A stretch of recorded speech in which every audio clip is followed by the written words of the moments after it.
రామచంద్రమూర్తి సుగ్రీవుడు ఇద్దరు అగ్నిసాక్షిగా స్నేహం చేసుకుని పరస్పరం ప్రతిజ్ఞ చేసుకున్నారు. నేను వాలిని నిగ్రహించి నీకు రాజ్యం ఇస్తాను అని రామచంద్రమూర్తి, నేను అన్ని దిక్కులకు వానరములను పంపి సీతమ్మ జాడ కనిపెట్టి మళ్ళీ సీతమ్మని నీ పక్కకి చేరుస్తాను అని సుగ్రీవుడు. ఇద్దరూ ప్రతిజ్ఞ చేసుకున్నారు. తర్వాత శోకార్తిని పొందినటువంటి సుగ్రీవుణ్ణి ఓదారుస్తూ రామచంద్రమూర్తి అంటారు, మీ ఇద్దరూ తోడ పుట్టినవారు కదా, ఏకోదరులు, అటువంటి వారికి మీ ఇద్దరి మధ్య ఇంత వైరం ఎందుకు ప్రబలింది? నిన్ను రాజ్యభ్రష్టుణ్ణి చేసి నీ భార్యని తన భార్యగా ఎలా చేసుకున్నాడు వాలి?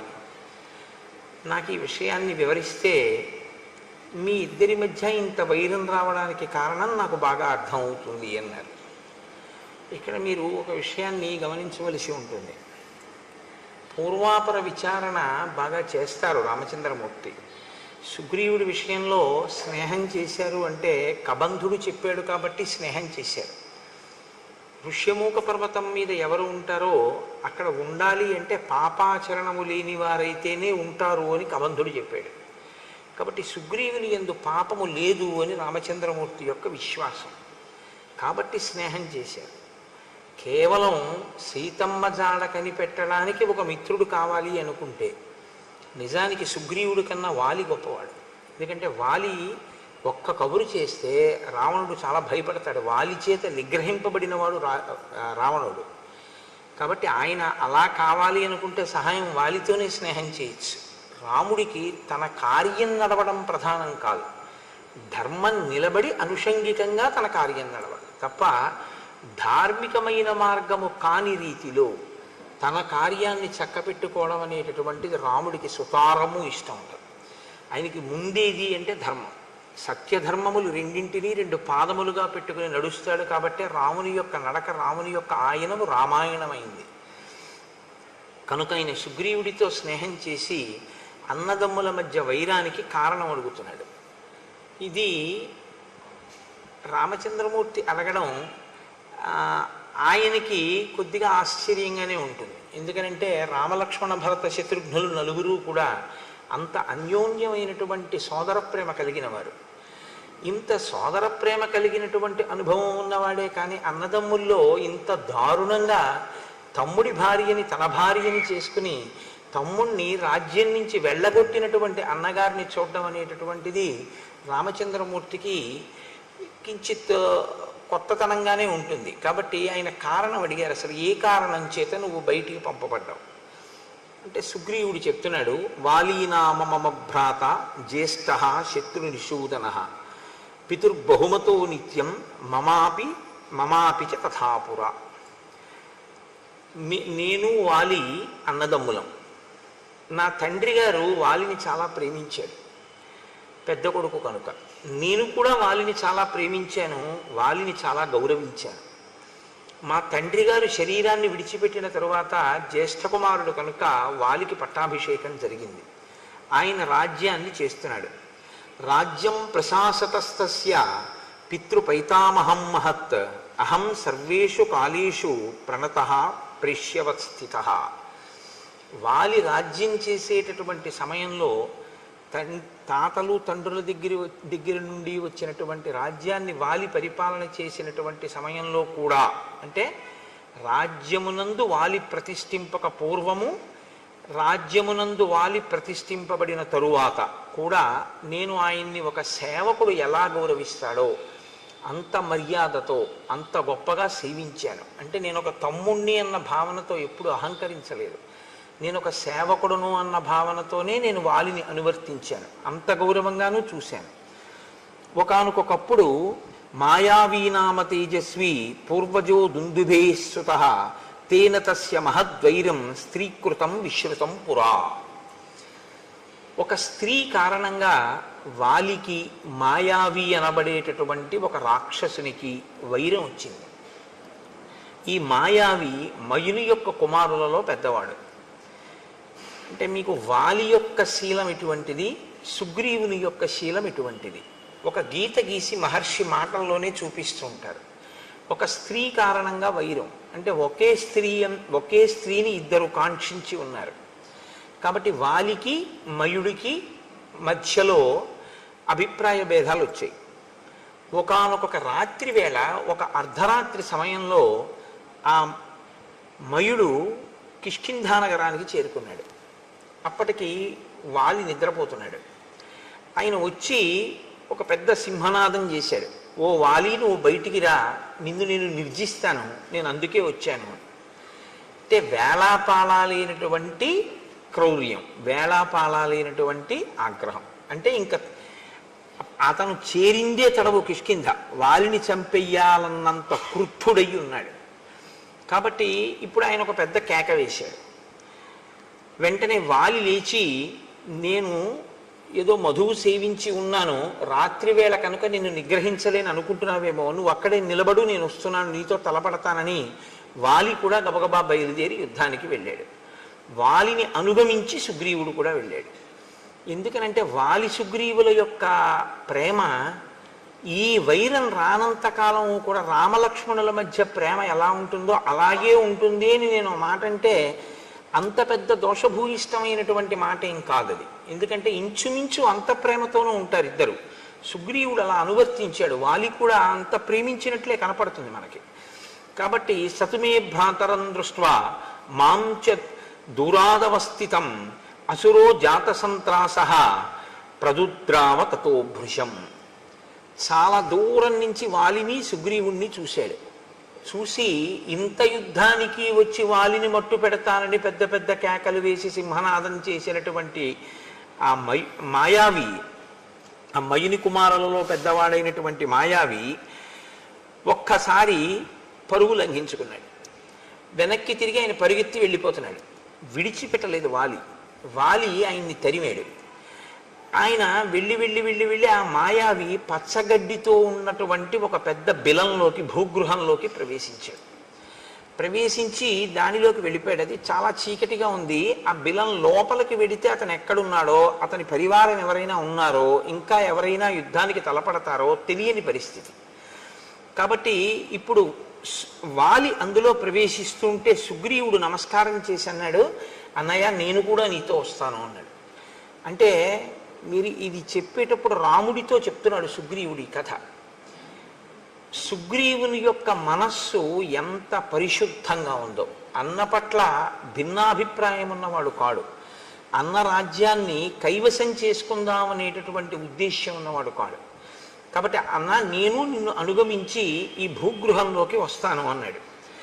శాపయిత్వాతు మాం పద్భ్యాం ప్రవివేశ బిలం మహత్. వాలి అన్నాడు, నేను నా పాదముల మీద ఒట్టు పెడుతున్నాను, నువ్వు నాతో రావద్దు. నేను లోపలికి వెళ్ళి ఆ రాక్షసుల్ని మట్టు పెట్టి తిరిగి వస్తాను. నేను తిరిగి వచ్చే వరకు నువ్వు ఈ బిలద్వారం దగ్గర కాపు కాయి. కాబట్టి ఇప్పుడు నేను ఈ మాట ఇతపూర్వం అరణ్యకాండలో రామచంద్రమూర్తి కూడా ఓసారి అన్నారు, నా పాదముల మీద ఒట్టు, నువ్వు సీతమ్మని తీసుకుని గుహలోకి వెళ్ళు, నేను యుద్ధం చేస్తాను 14,000 మంది కరదూషణాదులతోనని. కాబట్టి ఇప్పుడు సుగ్రీవుడు బిలద్వారం దగ్గర నిలబడ్డాడు. వాలి అత్యంత వేగంతో ఆ బిలంలోకి ప్రవేశించాడు. తస్య ప్రవిష్టస్య బిలం సాగ్రహ సంవత్సరో గతః. వాలి బిలంలోకి వెళ్ళిపోయాడు, సుగ్రీవుడు అక్కడ నిలబడ్డాడు. 1 సంవత్సరం అయిపోయింది. ఆయన తిరిగి రాలేదు, లోపల నుంచి ఏమీ చప్పుడు వినపడలేదు. 1 సంవత్సరం ఎదురు చూశాడు తిరిగి వస్తాడేమోనని, రాలేదు. కానీ 1 సంవత్సరం అయిపోయిన తర్వాత సఫేనం రుధిరం రక్తం అహం దృష్ట్వా సుదుఃఖిత. నురుగుతో కూడినటువంటి రక్త ప్రవాహం ఆ బిలంలోంచి పైకి రావడం మొదలుపెట్టింది. పైగా లోపల నుంచి వాలి వేసినటువంటి ఆర్తనాదములు, అంటే కొంచెం భయంతో కూడినటువంటి కేకలులా వినపడ్డాయి సుగ్రీవుడికి. అవి భయంతో వేశాడా వేయలేదా కాసేపు పక్కన పెట్టండి, ఆయనకు అలా వినపడ్డాయి. అహం త్వవగతో బుద్ధ్యా చిహ్నైస్తై భ్రతరం హతం సిధాయ చ బిలద్వారం శిలయా గిరిమాత్రయా శోకార్తశ్చోదకం కృత్వా కిష్కింధామాగత సఖే. సఖే అంటే ఓ రామ, ఓ స్నేహితుడా అని రాముణ్ణి ఉద్దేశించి మాట్లాడుతున్నాడు. ఓ స్నేహితుడా, నాకు ఎప్పుడైతే వాలి యొక్క కేకలు వినపడ్డాయో, ఆర్తనాదములు వినపడ్డాయో, రాక్షసుల యొక్క హాహాకారములు కూడా నాకు వినపడ్డాయో, నేను వాలి రాక్షసుల చేతిలో నిహతుడయ్యాడు.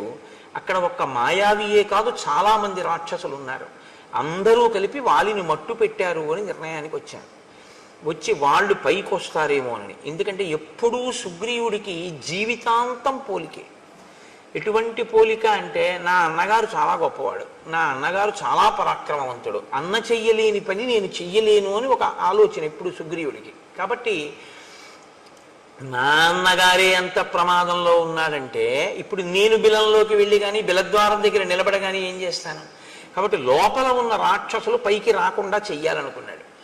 అందుకని ఒక పెద్ద శిలను ఒక దాన్ని దొర్లించి తీసుకొచ్చి దాన్ని ఆ బిలద్వారానికి అడ్డంగా పెట్టేశాడు. ఇప్పుడు ఏమనుకున్నాడంటే, ఇక అందులోంచి రాక్షసులు పైకి రాలేరు, అందులో ఉండిపోతారనుకున్నాడు. వాలి ఉన్నా సరే వాలి కూడా పోతాడు. రాజ్యం తీసుకుందాం అనుకున్నవాడైతే సంవత్సర కాలం ఎదురు చూడడు కుట్ర చేయడానికి. పైగా అతను వెళ్ళిపోయేటప్పుడు శోకార్తశ్చోదకం కృత్వా అన్నాడు. నేను ఆయన గురించి శోకించి ఉదకక్రియ చేశాను అన్నాడు. ఉదకక్రియ చేయడము అంటే జలతర్పణ. అంటే చనిపోయాడు అన్న భావనలో మనసులో అతనికి ఏం అనుమానం లేదు. బతికున్నాడో చచ్చిపోయాడో, నేను గబుక్కుని బిలానికి అడ్డంగా ఓ రాయి పెట్టేశాను, అలాంటి భావన ఏం లేదు. ఖచ్చితంగా వాలి మరణించాడని అనుకున్నాడు. అందుకే అతను ఉదకక్రియ కూడా చేసేసాడు. చేసేసి తిరిగి వచ్చాడు. నిజంగా రాజ్యం మీద సుగ్రీవుడికి వ్యామోహం ఉండి ఉంటే వాలి చచ్చిపోయాడని మంత్రులకి చెప్పుండేవాడు. నేను బిలానికి అడ్డంగా ఒక శిలని పెట్టాను, ఉదకక్రియ చేశాను, వచ్చాను. కానీ అన్నయ్య చచ్చిపోయాడు అని నేను ఎలా చెప్పడం? అన్నయ్య ఏలినటువంటి రాజ్యాన్ని నేను ఏలగలనా? బహుశా అది ఆయన శంక. వాలి సింహాసనం మీద కూర్చుంటే అమ్మ బాబాయ్ వాలి పరిపాలిస్తున్నాడని ఎవరు రాలేరు. వాలి అంత సమర్థున్నా నేను వాలి కూర్చున్న సింహాసనం మీద కూర్చోడానికి? యువరాజుగా వాలి పక్కన కూర్చోగలనేమో, కానీ వాలి లేకుండా నేనే స్వతంత్రంగా పరిపాలన చెయ్యగలిగినటువంటి వాడిని కాను. అందుకని ఆయన మంత్రులకు చెప్పలేదు. కానీ వాళ్ళు ఏం చేశారు? యత్నతో మంత్రిభిశ్రుతం. వాళ్ళు గుచ్చి గుచ్చి గుచ్చి గుచ్చి ప్రశ్నించారు అనేక రకాలుగా. నువ్వు ఎందుకు వచ్చేసావు? వాలేడి? ఎందుకు రాలేదు? ఎప్పుడు వస్తాడు అని. దుఃఖముతో కూడుకున్నటువంటి మనసుతో ఉన్నవాడు కాబట్టి ఒక రోజున పైకి చెప్పేశాడు, వాలి మరణించాడు అని చెప్పాడు. ఎందుకని అంటే తను అలాగే నమ్మాడు. మంత్రులు అన్నారు, వాలి మరణించాడు, నువ్వు యువరాజువి, రాజు లేడు సింహాసనం మీద, సింహాసనం ఖాళీగా ఉండకూడదు, కాబట్టి ఉత్తరాధికారివి నువ్వే కనుక నీకు రాజ్యాభిషేకం చేస్తా ఉన్నారు. అభిషిక్తంతు మాం దృష్ట్వా వాలి సంరక్తలోచన మదీయాన్ మంత్రినో బద్ధ్వా పరుషం వాక్యమబ్రవీత్. ఈయనకి పట్టాభిషేకం చేశారు, సుగ్రీవుడు రాజ్యం చేస్తున్నాడు. సుగ్రీవుడు రాజ్యం చెయ్యడం మొదలుపెట్టినటువంటి కొద్ది కాలానికే వాలి వచ్చాడు. వాలి తిరిగి వచ్చి చూసి సుగ్రీవుడు రాజుగా ఉండడం చూడగానే ఆయన కళ్ళు ఎర్రబడ్డాయి. కుట్ర చేసి రాజ్యం పుచ్చుకున్నాడు అన్న భావన ఏర్పడింది. ఆయన సుగ్రీవుడిని అడగలేదు. అసలు సుగ్రీవుడు మాట్లాడడానికి కానీ సుగ్రీవుడు చెప్పడానికి కానీ అవకాశం ఇవ్వలేదు. సుగ్రీవుడు చెప్పింది నమ్మలేదు కూడా. కాబట్టి మదీయాన్ మంత్రినో బద్ధ్వా పరుషం వాక్యమబ్రవీత్. నా మంత్రులందరినీ ఖైదు చేసేసాడు. పైగా నన్ను చాలా పరుషంగా మాట్లాడాడు. ఏం మాట్లాడాడు అన్నది సుగ్రీవుడు చెప్పలేదు. పరుషంగా మాట్లాడాడు అంటే దాన్ని బట్టి మనం ఏమైనా అర్థం చేసుకోవలసి ఉంటుందంటే, నువ్వు రాజ్యకాంక్షతో కావాలని నన్ను చంపడం కోసమే బిలానికి శిల అడ్డుపెట్టి నేను లోపలికి వెళ్ళగానే అడ్డుపెట్టి వచ్చేసావు, వచ్చి రాజు అయ్యావు. సంవత్సరం ఎదురు చూసి వచ్చాడు అన్నదాన్ని వాలి ఊహించలేదు. వెళ్ళగానే బిలానికి శిల అడ్డుపెట్టాడు అనుకున్నాడు. కాబట్టి నిగ్రహేపి సమర్థస్య తం పాపం ప్రతిరాఘవ న ప్రావర్తతమే బుద్ధి భ్రాతుర్గౌరవయంత్రిత. నేనప్పుడు రాజ్యాధికారమునందున్నాను. బలవంతుడా బలహీనుడా కాసేపు పక్కన పెట్టండి. అధికారంలో ఉండడం చాలా గొప్ప బలం. ఎందుచేత అంటే సైన్యం అంతా కూడా సహకరిస్తుంది. రాజ్యాధికారం అటువంటిది. కాబట్టి నేను అధికారంలో ఉన్నాను కాబట్టి నేనే తలుచుకుంటే వాలిని నిగ్రహించగలను, కానీ నేను నిగ్రహించలేదు. హత్వా శత్రుం సమే భ్రాత ప్రవివేశ పురం తదా మానయంస్తం మహాత్మానం యథావచ్చాభ్యవాదయం. నేను అభివాదం చేశాను. మొన్నటి రోజున మీకు నేను మనవి చేశాను, అభివాదము అన్న మాటకు అర్థం ఏమిటో. అభివాదము అంటే నిలబడి చేసేది కాదు, వంగి మోకాళ్ళ మీద రెండు చెవులు పట్టుకుని చేస్తే అభివాదం. కాబట్టి రెండు చెవులు పట్టుకుని నేను అభివాదం చేశాను. అలా అభివాదం చేస్తే గుర్తు ఏమిటంటే ఆశీర్వచనాన్ని అపేక్షించినట్లు. అభివాదం చేసినప్పుడు వెంటనే ఆశీర్వచనం చేస్తారు. కాబట్టి నాకు ఆశీర్వచనం చెయ్యలేదు మా అన్నయ్య. నేను అభివాదం చేసి మా అన్న పక్కన నిలబడ్డాను. ఉక్తాశ్చ నాశిషస్తేన సంతుష్టేన అంతరాత్మన. ఆయన మనసులో తృప్తిని పొందలేదు నేను అలా అభివాదం చేసినా కూడా. ఆయన నాకు ఆశీర్వచనం చెయ్యలేదు. నత్వా పాదావహం తస్య మకుటేనా స్పృశం ప్రభో అపి వాలీవమ క్రోధాత్ న ప్రసాదం చకారసః. నేను నా కిరీటం ఆయన పాదాలకు తగిలేటట్టుగా వంగి ఆయన పాదములకు నా కిరీటాన్ని తగల్చి నమస్కరించాను. నమస్కరించి నేను ఆయనతో ఒక మాట చెప్పాను, అన్నయ్య, నేను యథార్థంగా రాజ్యం కోరుకోలేదు, నువ్వు మంత్రులను అడుగు. నేను 1 సంవత్సరం ఎదురు చూశాను నువ్వు వస్తావని. నురుగుతో కూడిన రక్తపు వరద వచ్చింది. నేను నీకే ప్రమాదం జరిగింది అనుకున్నాను. అందుకని 1 సంవత్సరం తర్వాత ఒక బండ అడ్డంగా పెట్టి తిరిగి వచ్చేశాను. నేను మంత్రులకు చెప్పలేదు. వారు నన్ను గుచ్చి గుచ్చి ప్రశ్నించారు. ప్రశ్నించి వాళ్ళు బలవంతంగా నాకు పట్టాభిషేకం చేశారు. అభిషిక్తోన కామేన తన్మేత్వం క్షంతుమర్హసి. నేను కావాలని చేసుకున్న పట్టాభిషేకం కాదు, కానీ నాకు పట్టాభిషేకం జరిగిందన్నమాట వాస్తవం. అన్నయ్య, ఈ జరిగిన పట్టాభిషేకానికి నన్ను క్షమించు, నాకు తెలియదు నువ్వు ఉన్నావని. కాబట్టి ఇప్పుడు ఈ రాజ్యాన్ని నీకు అప్పజెప్పేస్తున్నాను. నువ్వే సింహాసనం మీద కూర్చుని పరిపాలన చేయి. నీ వంటి మహాత్ముడు పరిపాలన చేస్తుంటే నీ మీద ప్రభువుగా కూర్చున్నాడు. ప్రభువుగా కూర్చున్నవాడు అకస్మాత్తుగా మళ్ళీ యువరాజుగా రావడం అనేటటువంటిది ఎవ్వరికీ అంగీకారయోగ్యం కాదు. యువరాజు రాజు తర్వాత ఉండేటటువంటి రాజరికం. ఒకసారి రాచరికం చేసి మళ్ళీ యువరాజుగా కూర్చోవడం అనేటటువంటిది ఒక వ్యక్తి అంగీకరించగలిగినటువంటి విషయం కాదు, అంత తేలిక కాదది. కానీ సుగ్రీవుడు దానికి సిద్ధపడ్డాడు. అన్నయ్య, నువ్వే రాజ్యమేలు, నేను నీకు తోడుగా ఉంటాను. నేను పూర్వం ఎలా నిన్ను సేవించానో అలాగే ఒక సేవకుడిగా మసులుకుంటాను.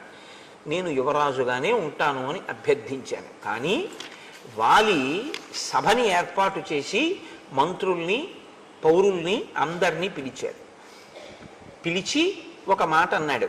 జరిగిన కథంతా చెప్పాడు. మాయావి వెంట మేము పరిగెత్తడం, తను బిలంలోకి వెళ్ళడం అన్నీ చెప్పి ఆ సభలో ఉన్న వారితో ఏం చెప్పాడంటే, ఈ దుర్మార్గుడు రాజ్యాన్ని కాంక్షించి నేను బిలంలోకి వెళ్ళగానే శిల అడ్డుపెట్టి వెళ్ళిపోయాడు. నేను తీరా మాయావిని వెతుక్కుంటూ లోపలికి వెళ్ళినటువంటి 1 సంవత్సరం తర్వాత నాకు ఆ మాయావి కనపడ్డాడంటే అది ఎంత పెద్ద బిలమో. ఆయనతో పాటు అక్కడ చాలామంది రాక్షసులు ఉన్నారు. నేను ఈ రాక్షసులందరినీ పరిమార్చాను. గుహ నెత్తుటితో నిండిపోయింది. నెత్తుటితో నిండిపోతే నేను ఆ గుహ నుంచి బయటపడవలసి వచ్చింది.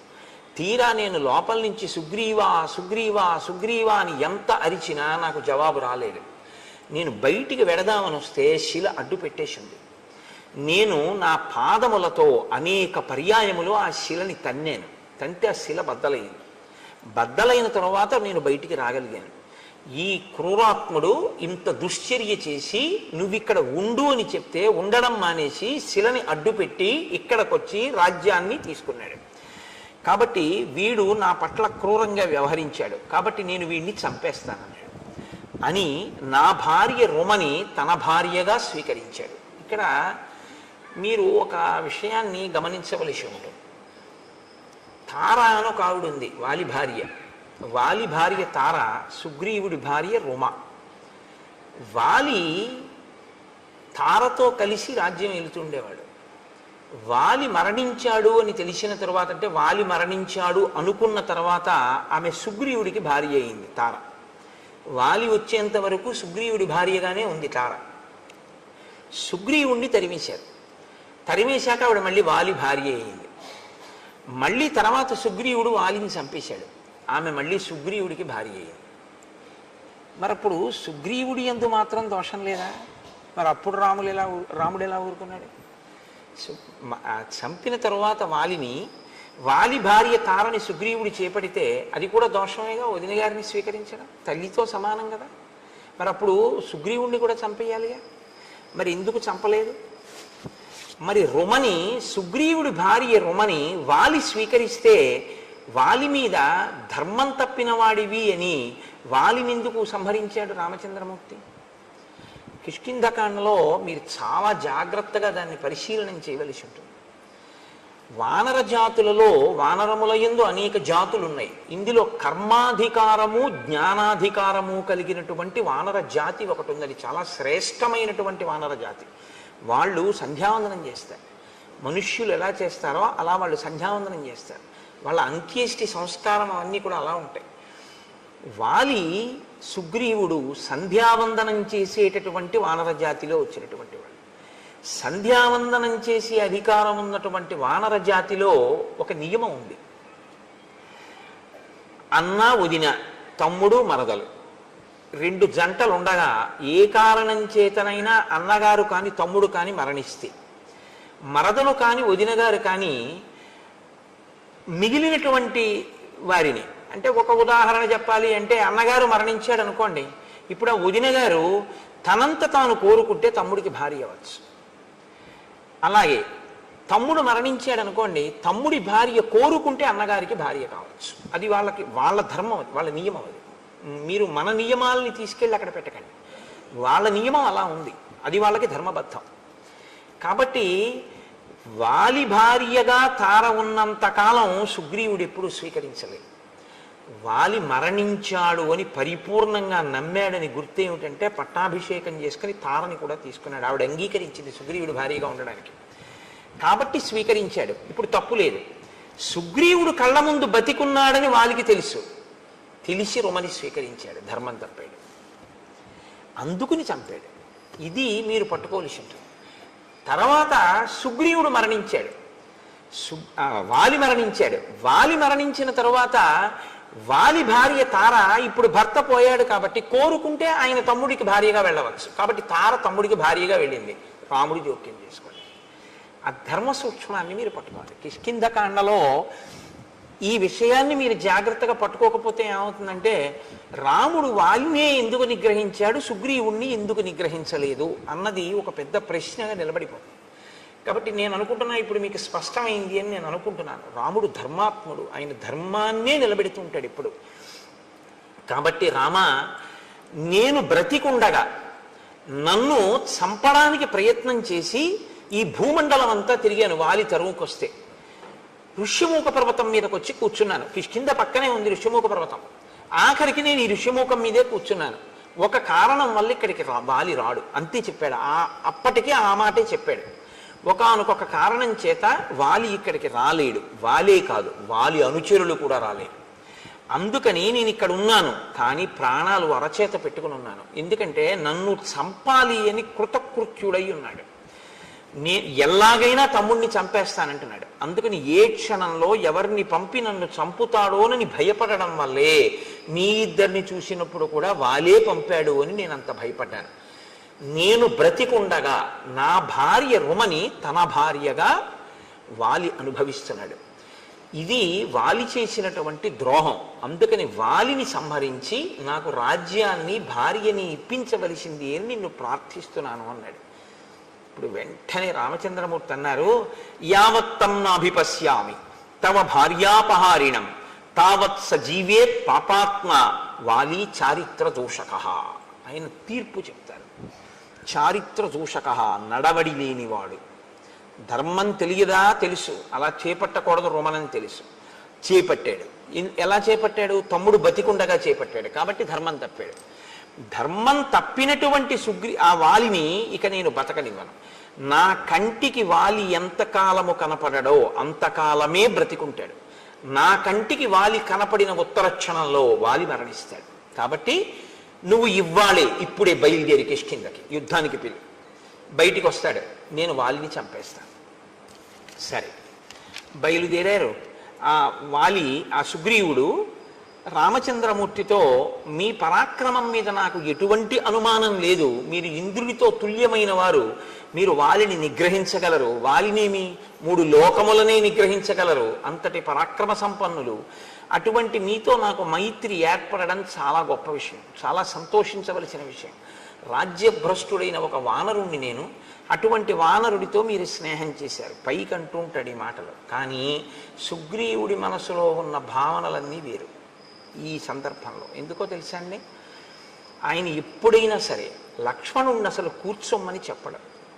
ఆయన ఎప్పుడైనా కూర్చోమంటే రాముణ్ణే కూర్చోమంటాడు. రాముణ్ణి కూడా ఎలా కూర్చోమంటాడంటే, ఒక కొమ్మ విరిచి వేసి 2 పర్యాయాలు చేశాడు అలాగా. ఒక కొమ్మ విరిచి వేసి దాని మీద తను కూర్చుని రాముణ్ణి కూర్చోమంటాడు. ఒకసారి అయితే ఏమైందంటే, రామలక్ష్మణులు ఇద్దరు నిలబడ్డారు, తను కూర్చుని మాట్లాడాడు. ఆ తరువాత ఏం చేశాడంటే, చూసి రామ మీరు కూర్చోండి అని లేచి ఒక మద్ది చెట్టు కొమ్మ విరిచి ఆసనంగా వేసి కూర్చోండని తను కూర్చుని ఇలా కూర్చోమన్నాడు. అంటే మహాత్ముల సరసన కూర్చోవడం, మహాత్ములతో సమానంగా కూర్చోవడం వారిని అవమానించడమే. అంటే వారు కూర్చోమంటే కూర్చోవచ్చు, అందులో దోషం లేదు. అలా ఉండకూడదు. మనం ఆ గమనించగలిగినటువంటి స్థితిని చూడాలి. ఇది సుగ్రీవుడికి తెలియదా?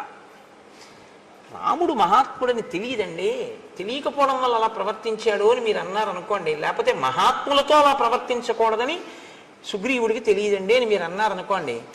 మహాత్ములతో అలా ప్రవర్తించకూడదన్న విషయం సుగ్రీవుడికి తెలుసు అనడానికి మహర్షి ఒక సాక్ష్యాన్ని చూపిస్తాడు.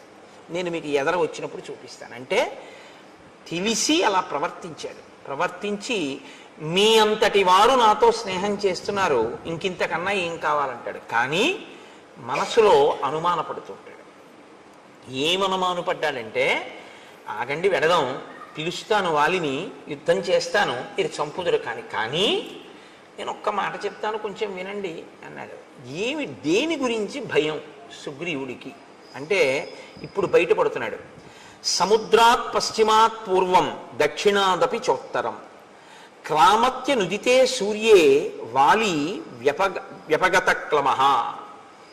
వాలి ప్రతిరోజు సూర్యోదయానికి పూర్వం బ్రాహ్మీ ముహూర్తంలో నిద్రలేస్తాడు. చాలా మంచి అలవాటు. రావణుడు కూడా లేస్తాడు.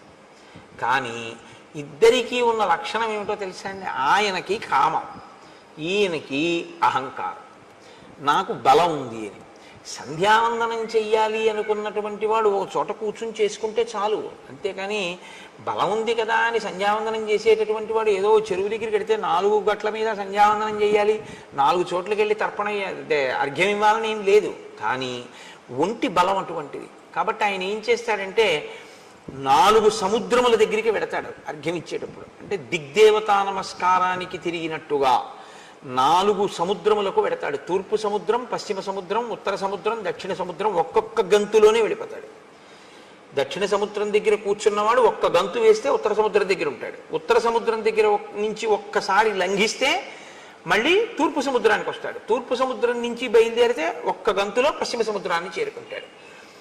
మా అన్నయ్య అంత వేగంగా సంధ్యావందనానికి వెడతాడు. సంధ్యావందనానికి వెళ్ళేటప్పుడు పెద్ద అలా వెళ్ళాలనేటటువంటి ఒక వ్యగ్రత ఏమీ ఉండదు. సంధ్యావందనం అనేటటువంటిది చాలా ప్రశాంతంగా చేసేటటువంటి స్థితి. మీరు విన్నారో లేదో, రాముడు అరణ్యవాసానికి రాగానే గంగా తీరంలో గుహుడి దగ్గరికి వెళ్ళాడు. నిర్మలమైన మనస్సుతో గాయత్రి చేస్తాడు. గాయత్రి ఎప్పుడు చేస్తున్నా సంధ్యావందనంలో మనసుని నిర్మలం చేసుకోవాలి. అందుకే అన్ని మాటలు ఆచమనం చేస్తారు.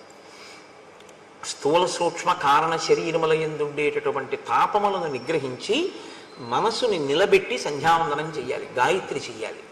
అది బుద్ధిని ప్రచోదనం చేస్తుంది. కాబట్టి రాముడు చేస్తే ప్రశాంత చిత్తుడై చేస్తాడు.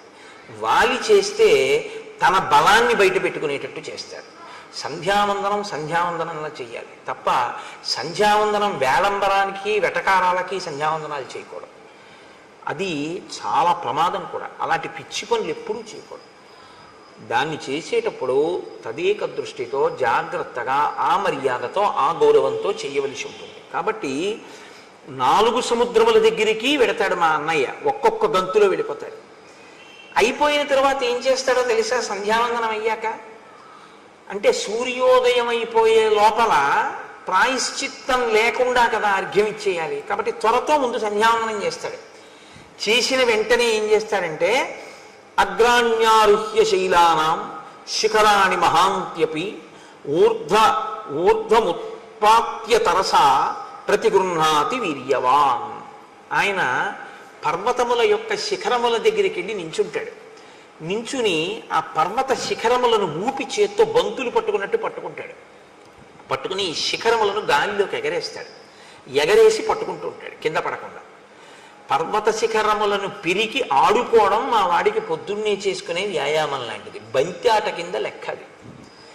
శిఖరములతో ఆడుకుంటాడు అలాగా. అంటే ఎంతటి బలవంతుడో, ఎంతటి వేగమున్నవాడో గమనించు.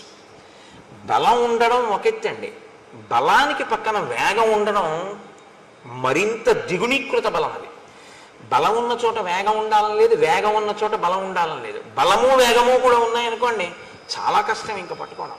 అంత వేగంగా వచ్చి మీద పడిపోతాడు. అంత వేగమున్నవాడు, అంత బలమున్నవాడు మా అన్నయ్య. బహవః సారవంతశ్చ వనేషు వివిధాద్రుమాః వాలినా తరసా భగ్న బలం ప్రథయతాత్మనః. మా అన్నయ్య పచ్చగా ఉన్నటువంటి ఆకులతో ఉన్న సాలవృక్షముల దగ్గరికి వెడతాడు. వెళ్ళి ఆకాశం అంతెత్తు పెరిగిపోయి కొమ్మలతో రెమ్మలతో పచ్చి ఆకులతో ఉన్న సాలవృక్షం దగ్గరికి వెళ్ళి దాన్ని మొదలు పట్టుకుని ఒకసారి ఊపుతాడు. ఊపి పైకి చూస్తాడు. చూస్తే అపర్ణః, ఇహ ఆకులు ఉండవు ఆ చెట్టుకి, అన్ని ఆకులు కింద పడిపోతాయి. పచ్చాకు పడ్డం చాలా కష్టం, పచ్చాకు ఊడదు. కానీ మా అన్నయ్య సాలవృక్షాన్ని కదిపితే ఆకులన్నీ ఊడి కింద పడిపోతాయి. అంతటి మహాబలవంతుడు. అంటే ఏమిటి? నిన్ను నమ్మి నేను వెళ్ళొచ్చా? నేను వెళ్ళి యుద్ధానికి పిలిచిన తరువాత నువ్వు తట్టుకోలేకపోతే, ఏదో వాలి చంపేస్తానంటున్నావు, మంచిదే పాపం, ఏదో మిత్రత్వంతో. కానీ తీరా అక్కడికి నువ్వు వచ్చి కాళ్ళు చాపావనుకో, నా పరిస్థితి ఏమిటి? వదిలిపెట్టండి నన్ను ఇంకా. కాబట్టి మా అన్నయ్య బలం ఏమిటో ముందు తెలుసుకో. అంటే రాముని మీద కించిత్ అనుమానం ఉంది. రాముని యొక్క బలం మీద పరిపూర్ణమైనటువంటి విశ్వాసం ఉన్నవాడు కాదు. ఈ మాట చెప్పిన తరువాత ఇంకొకటి చెప్తున్నాడు. మహిషోదుందుభిర్నామ కైలాస శిఖర ప్రభ బలం నాగసహస్రస్య ధరయామాస వీర్యవాన్. దుందుభి అని ఆ మాయావి యొక్క తమ్ముడు, వాడికన్నా గొప్పవాడు వీడు. వీడికి 1000 ఏనుగుల యొక్క బలం ఉన్నటువంటి వాడు. 1000 ఏనుగుల బలం ఉంటే వచ్చిన ఇబ్బంది ఏముందండి? దానికి పెద్ద గొడవ ఉంది. ఆయన బలం అయింది, ఆయన తిండి అయింది. కానీ వచ్చిన బాధ ఏమిటంటే బలం ఉంది కాబట్టి రోజు ఎవరో ఒకళ్ళతో యుద్ధానికి వెళ్తాడు. యుద్ధానికి వెళ్ళడానికి ఆయనకి ఈయనకి ఏమీ అభిప్రాయ భేదాలు ఉండక్కర్లేదు. బలవంతులు ఎవరని అడుగుతాడు. బలానా ఆయన బలవంతుడండి అన్నారనుకోండి, నేను పొద్దున్నే వెళ్ళి వాళ్ళ ఇంటి ముందుకు వెళ్ళి జబ్బలు ధరుస్తాడు. వస్తావా రావా యుద్ధం చేస్తానంటాడు. అంటే ఓడించేయాలంతే. నేను బలవంతుడననేటటువంటి ఒక ఖండకావరం అన్నమాట.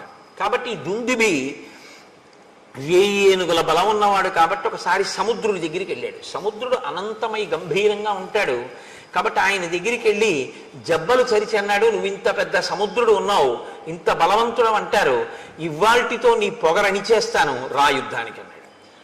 ఆయన ఏం చేశాడు అంటే ఆయన ఏం చెయ్యక్కర్లేదు. బలం ఉంది కాబట్టి గొడవ పెట్టుకుంటూ ఉంటాడు. అదే రాక్షస ప్రవృత్తి అంటే, అంతకన్నా ఇంకేముండదు. కాబట్టి ఎప్పుడైనా అటువంటి వాడు మీకు కనపడితే మీరేం చేయాలంటే సముద్రుల్లా హిమవంతుల్లా మాట్లాడాలి అని గుర్తుపెట్టుకోండి. తప్ప మీరు యుద్ధానికి వెళ్ళిపోకూడదు, వాళ్ళే మీరు కూడా రెచ్చిపోకూడదు. కాబట్టి సముద్రుడు ఎంత గంభీరంగా మాట్లాడాడంటే ఆయనే గాంభీర్యం సముద్రం అంటే.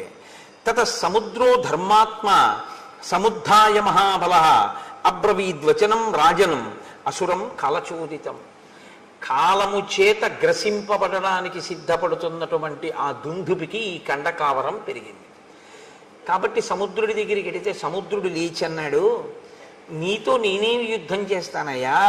సమర్థో నాస్మితే దాతుం యుద్ధం యుద్ధ విశారద శ్రూయతాం చాభిదాస్యామి ఎస్తే యుద్ధం ప్రదాస్యతి.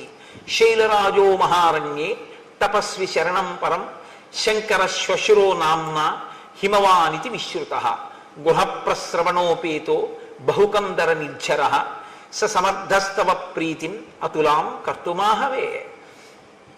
ఉత్తర దిక్కున హిమవంతుడున్నాడు. హిమవంతుడు చాలా పెద్ద పర్వతం.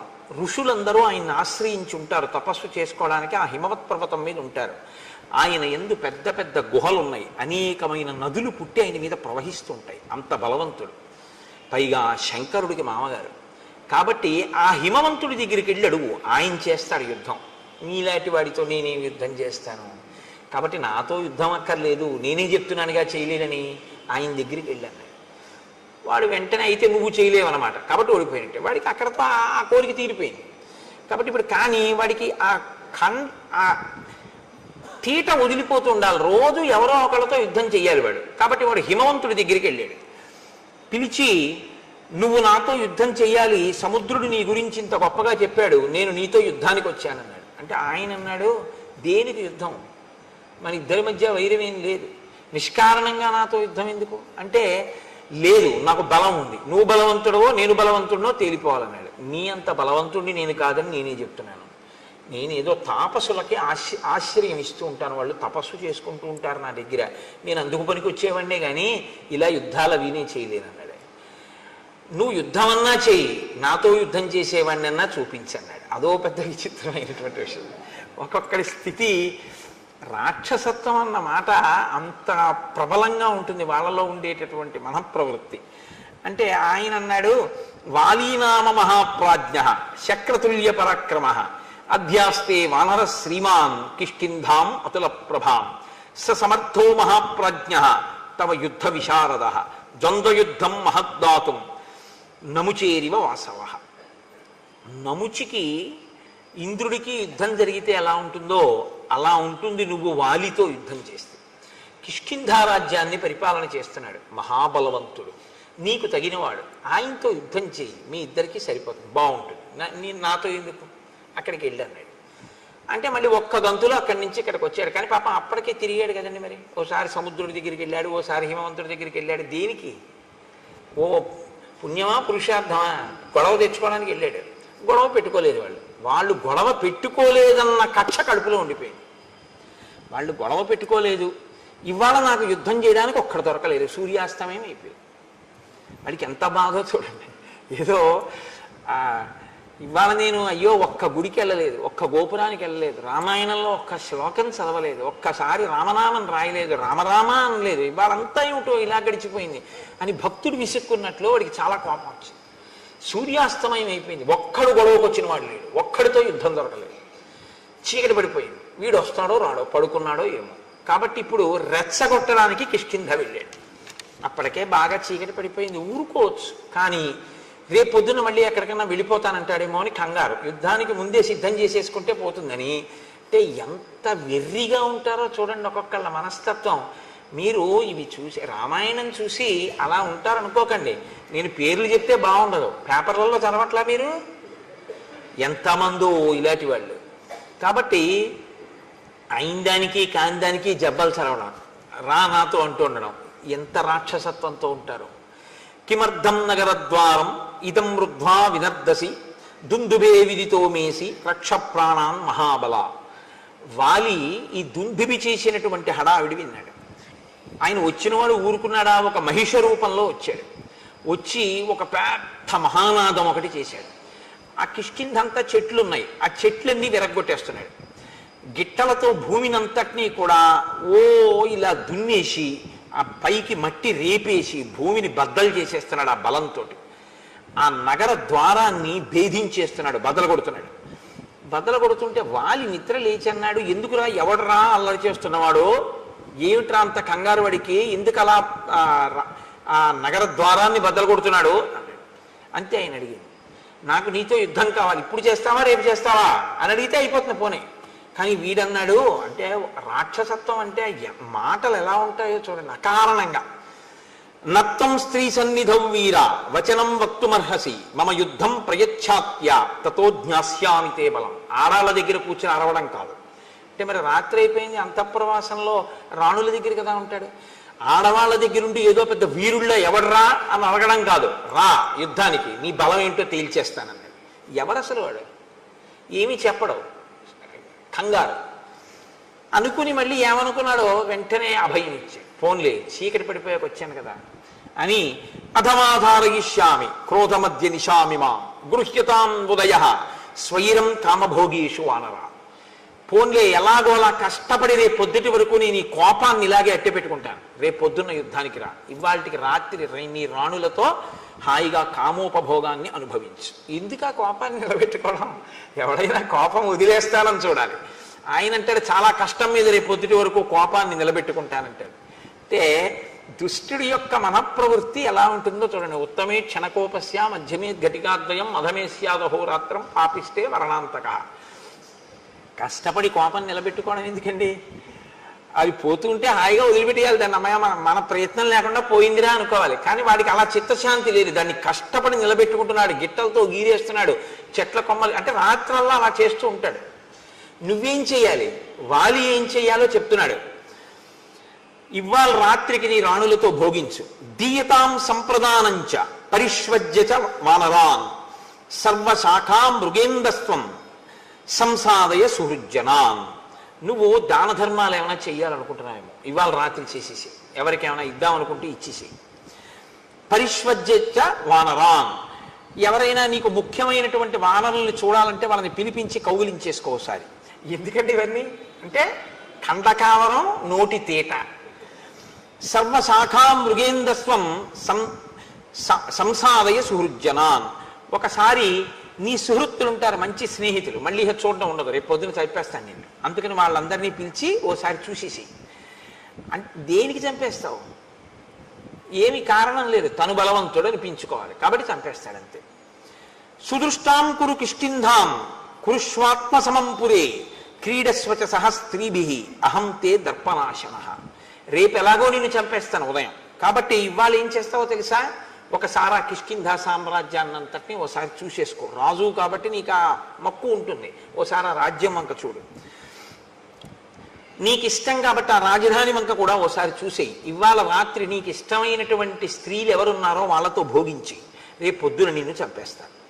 యోహిమత్తం ప్రమత్తం వా సుప్తం వా రహితం భృశం హన్యాత్ స భ్రూణ లోకే తద్విధం మదమోహితం. అసలు ఇప్పుడే చంపేద్దరు. ఎందుకు వదిలేస్తున్నానో తెలుసా? నువ్వు తాగి రాణులతో భోగం అనుభవిస్తూ ఉంటావు కాబట్టి నిద్రపోతున్న వాణ్ణి, ఆయుధం లేనివాణ్ణి, యుద్ధానికి సిద్ధంగా లేనివాణ్ణి, ఏదో కామోపభోగంలో ఉన్నవాణ్ణి చంపడం అంటే భ్రూణహత్య, పసిపిల్లాన్ని చంపడంతో సమానం. కాబట్టి నేను అటువంటి పాపపు పనులు చేయనన్నాడు. మళ్ళీ ఇందులో మళ్ళీ పాపపుణ్య విచారణ ఒకటి వాడికి. రాక్షసత్వం అంటే అలాగే ఉంటుందండి, చాలా గమ్మత్తుగా ఉంటాయి వాళ్ళ మాటలు.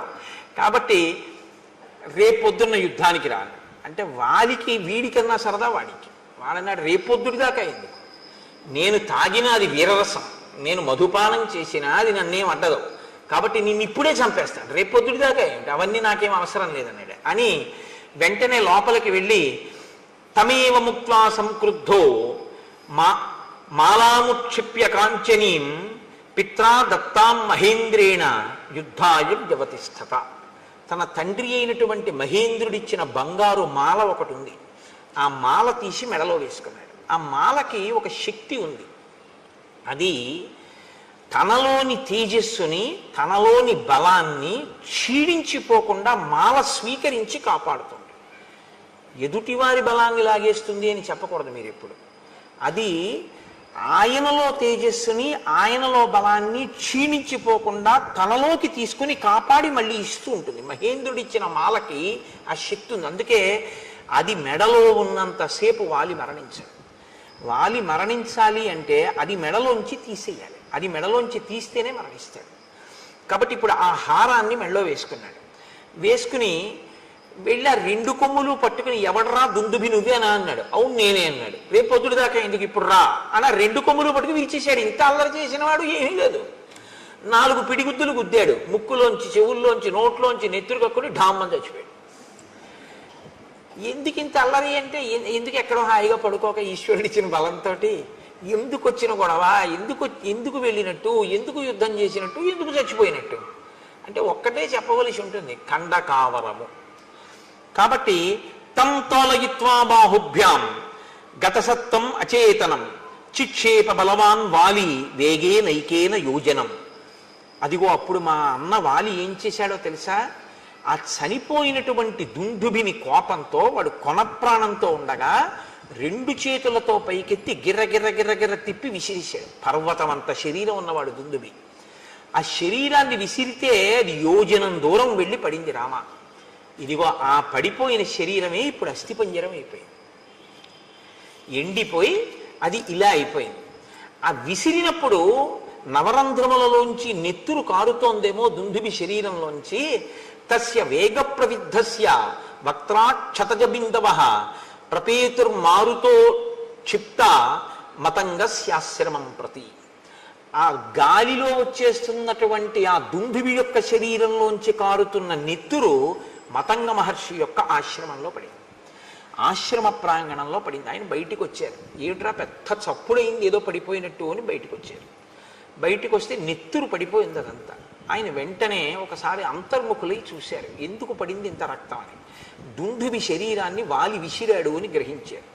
ఆయన అన్నారు, వనమ్మత్ సంశ్రయం ఏన దూషితం రుధరస్రవై సంభగ్నా పాదపాశ్చేమే క్షిపతే హాసురీం తను.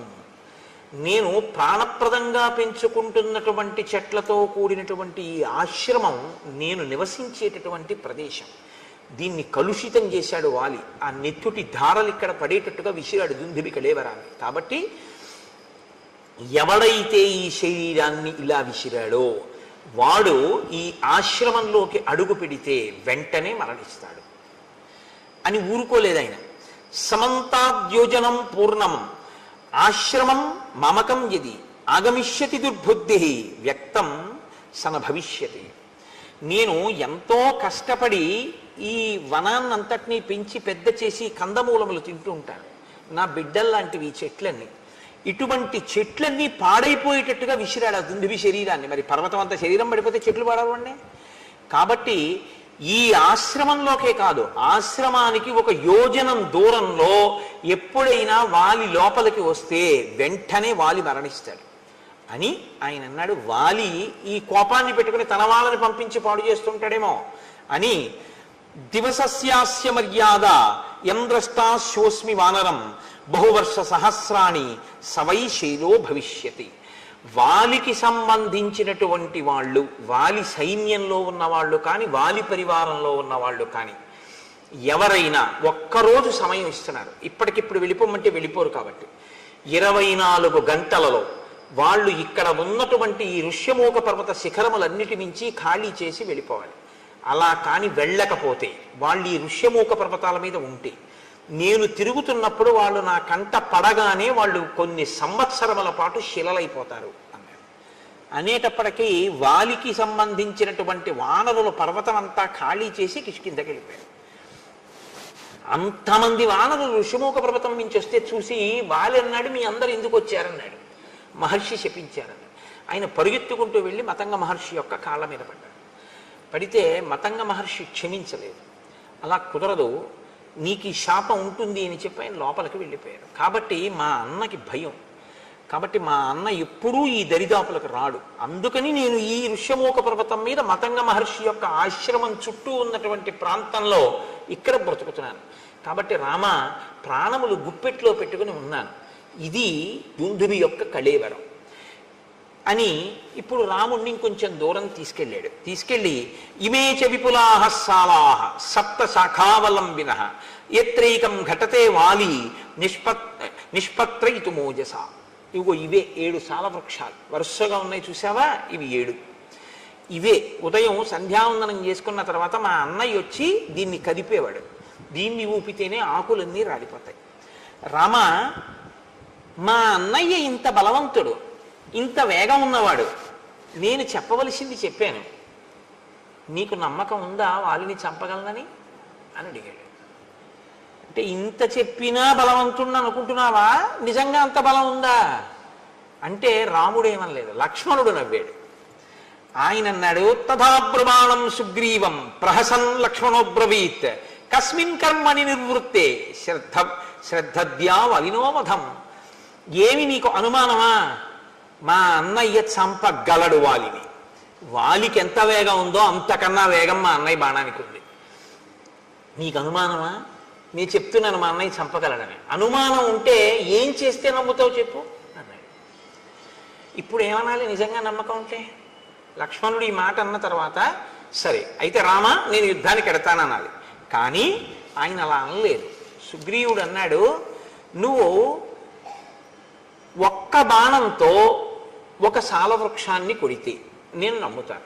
ఒక బాణంతోటే కొట్టాలి, ఒక్కసారి విడిచిపెట్టాలి. ఆ బాణం ఒక సాలవృక్షాన్ని కానీ కొట్టగలిగితే నువ్వు మా అన్నయ్యని కొట్టగలవు అని నేను నమ్ముతాను. ఎందుకంటే ఒక సాలవృక్షాన్ని కలిగితే ఆకులు రాలేవి కాబట్టి వాలికి. రెండు, ఈ దుందుబి అస్థిపంజరం ఉంది చూసావా, దాన్ని మా అన్నయ్య ఎత్తి 2 చేతులతో యోజనం దూరం విసిరాడు.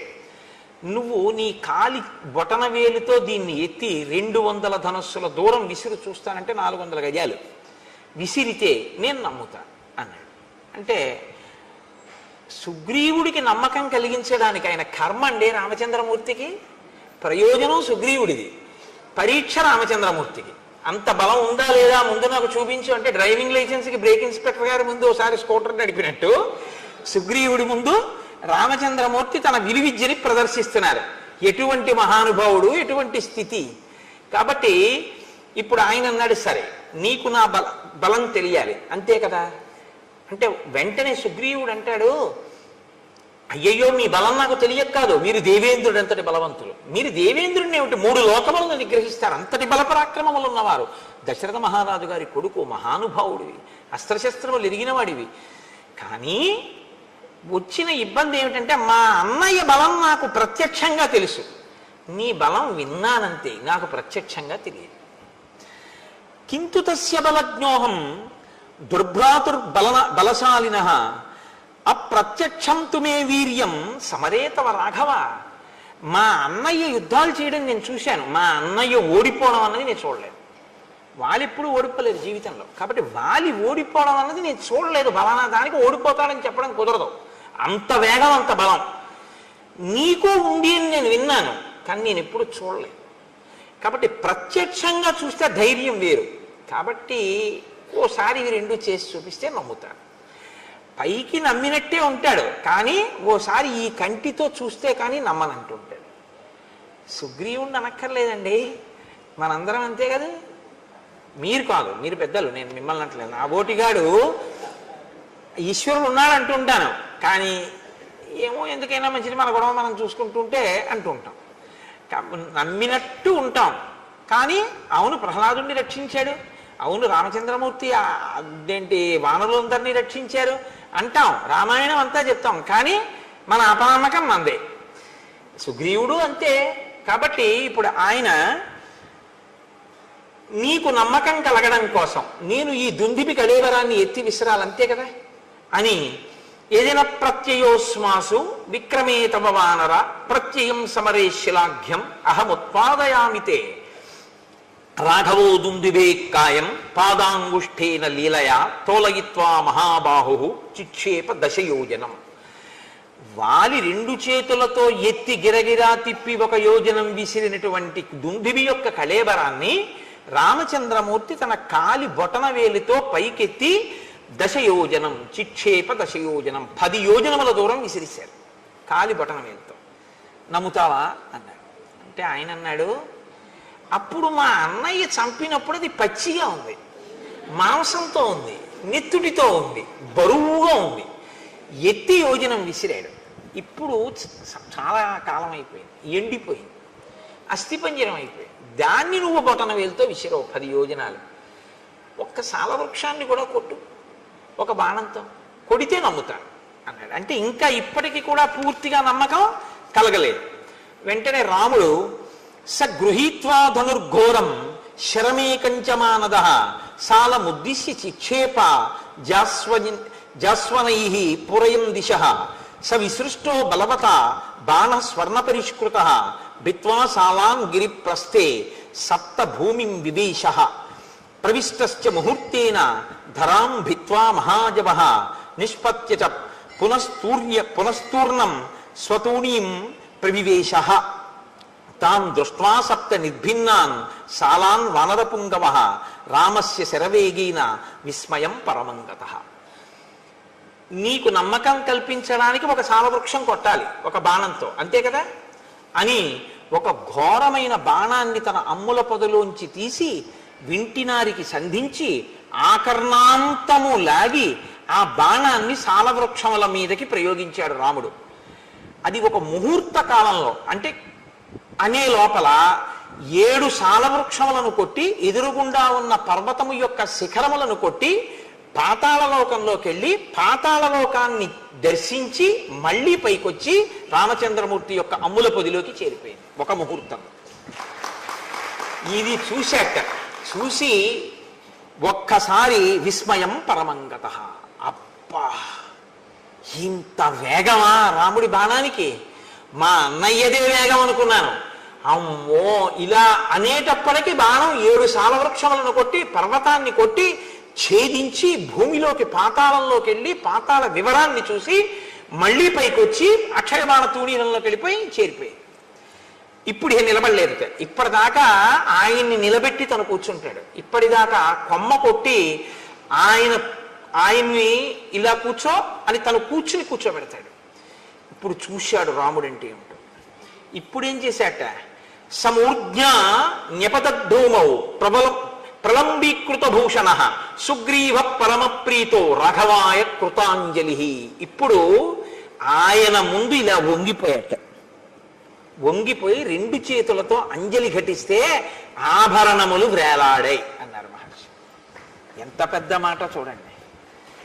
ఇప్పుడు నేను నా మెడలో ఉన్న రుద్రాక్ష హారం నా మెడలోనే నా గుండెల మీద ఇలాగే ఉందనుకోండి, నేను బాగా వంగలేదు అని గుర్తు. ఇది ఉందా, ఊడిపోయిందా? అదే నేను ఒకరి యందు భక్తితో బాగా వంగిపోయి నమస్కరించాను అనుకోండి, ఇలా నా గుండెల మీద ఉన్న హారం ఏమవుతుంది? ఇలా గాలిలోకి వచ్చి వ్రేలాడుతుంది. అంత వంగిపోయాను అంటే గుర్తేమిటి?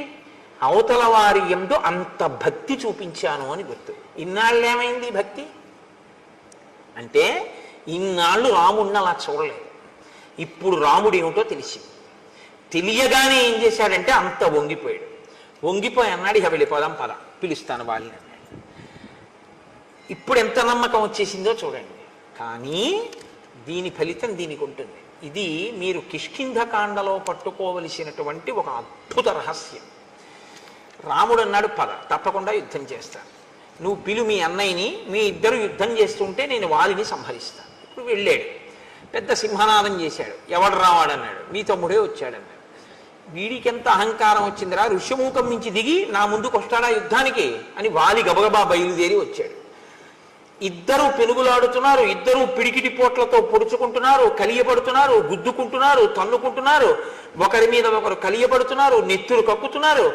ఇన్ని చేస్తుంటే రాముడు బాణం వెయ్యలేదు. అంత మెరుపు వేగం కలిగినటువంటి బాణాన్ని రాముడు ఇతనే వాలి అనుకుని వేసేస్తే అది సుగ్రీవుడి మీద పడిపోతే ఇప్పుడు రాముడి పట్ల ఎంత అధర్మం అయిపోతుంది, మిత్రఘాతకుడు అయిపోతాడు. కాబట్టి తతోన కృతవాం బుద్ధిం మోక్తుమంతకరం శరం, అది వేస్తే దెబ్బ తగలడం కాదు, అది చంపేస్తుంది మనిషిని.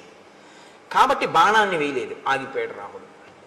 ఇప్పుడు తినవలసినన్ని దెబ్బలు తినేసి పారిపోయాడు ఋషిముఖ పర్వతం మీద. పారిపోయి కూర్చున్నాడు తల వంచుకొని. మళ్ళీ రామలక్ష్మణులు వీళ్ళు మంత్రులు వెళ్ళారు.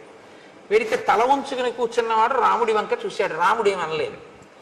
సుగ్రీవుడే అన్నాడు, నా మానాన్ని నేనున్నాను, అగ్నిసాక్షిగా మిత్రత్వం చేసుకున్నావు, సాలవృక్షాలు కొట్టావు, మా అన్నయ్యని కొట్టేస్తాను యుద్ధానికి పిలవమన్నావు, నీ మాట నమ్మి యుద్ధానికి వెళ్ళాను, నన్ను చితక పొడి చేశాడు, నువ్వు బాణం వేయలేదు. నేను వాలిని చంపనని ఒక మాట ముందు చెప్తే ఏమై ఉండేది, ఎందుకు పంపావు నన్ను అని అడిగాడు.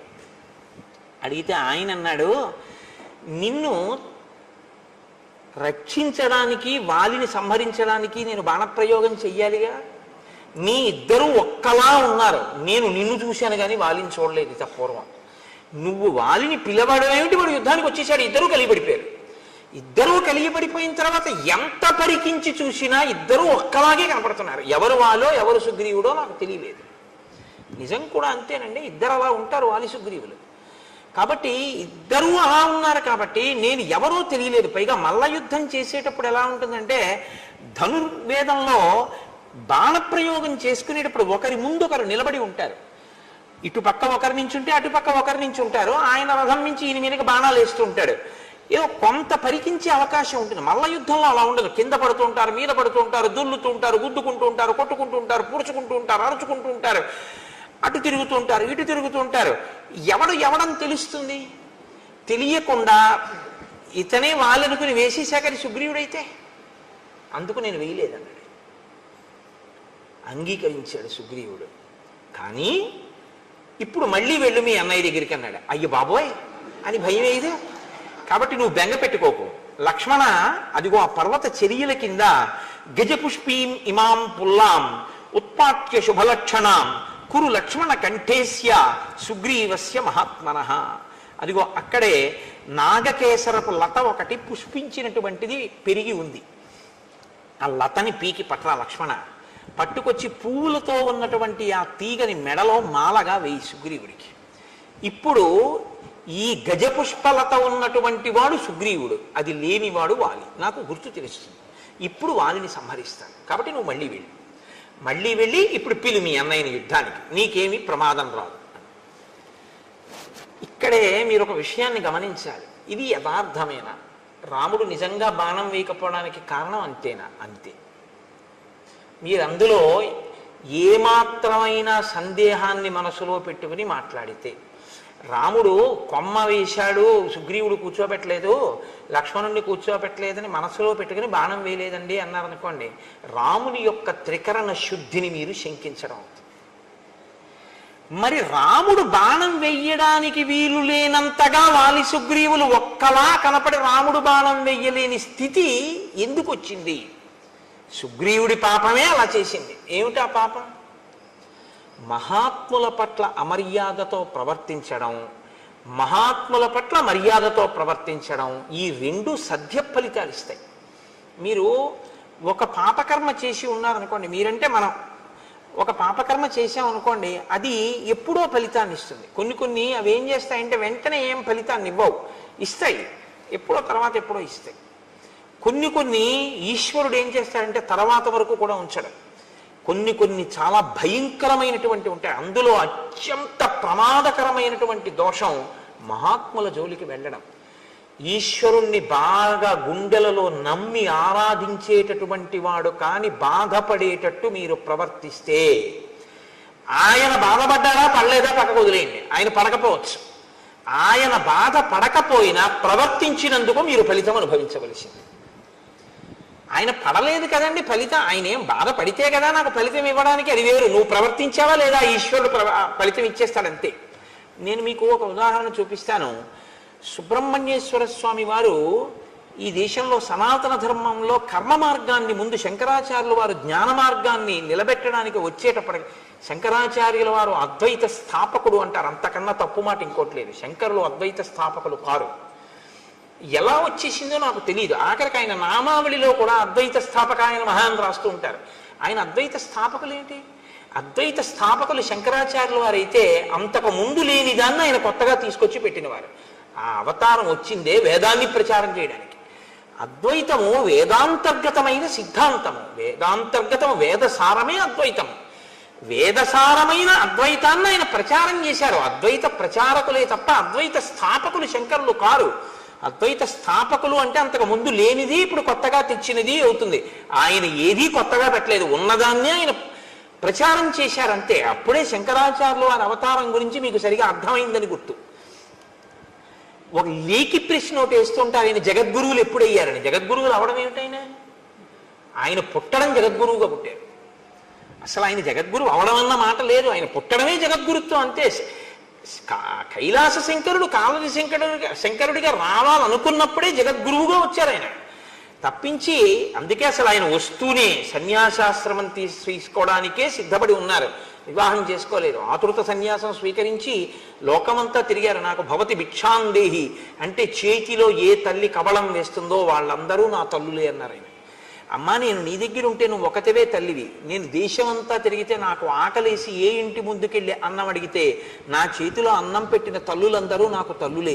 కాబట్టి నేను సన్యాసం స్వీకరిస్తా అన్నారు. ఆయన ఎప్పుడో జగద్గురువు, పుట్టుకతోనే జగద్గురు. ఆయన ఒకప్పుడు జగద్గురువు అవడం, ఒక జగద్గురువు అవకపూర్వం అలా ఏముండవు శంకరాచార్యుల వారి అవతారంలో. అది తెలుసుకుని మాట్లాడాలి చెప్పేటప్పుడు. కాబట్టి ఇక్కడ శంకరాచార్యుల వారు జ్ఞాన మార్గ ప్రచారం చేసి అద్వైత సిద్ధాంత ప్రచారం ప్రారంభం చెయ్యడానికి ముందు ముందు సనాతన ధర్మాన్ని పటిష్టం చేయడం కోసం కర్మ మార్గాన్ని పటిష్టం చేయడానికి సుబ్రహ్మణ్యేశ్వర స్వామి కుమారిల భట్టు అన్న రూపంలో వచ్చారు. వచ్చి ఆయన బౌద్ధ మతం ఈ దేశం నుంచి కదిలిపోయేటట్టుగా చేశారు. కుమారిల భట్టు ముందు కదిపిన వారు అసలు.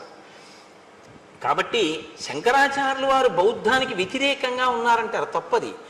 శంకరులని బౌద్ధం తట్టుకోలేకపోయింది తప్ప. శంకరులు అసలు ఎప్పుడూ ఎవరిని వెళ్ళదోసే ప్రయత్నం చేయలే. ఎందులో మంచి ఉంటే దాన్ని ఆయన గ్రహించారంతే. శంకరుల గురించి మీకు సరిగా అర్థమైతే మీరు శంకరుల గురించి మాట్లాడే మాటలు వేరుగా ఉంటాయి.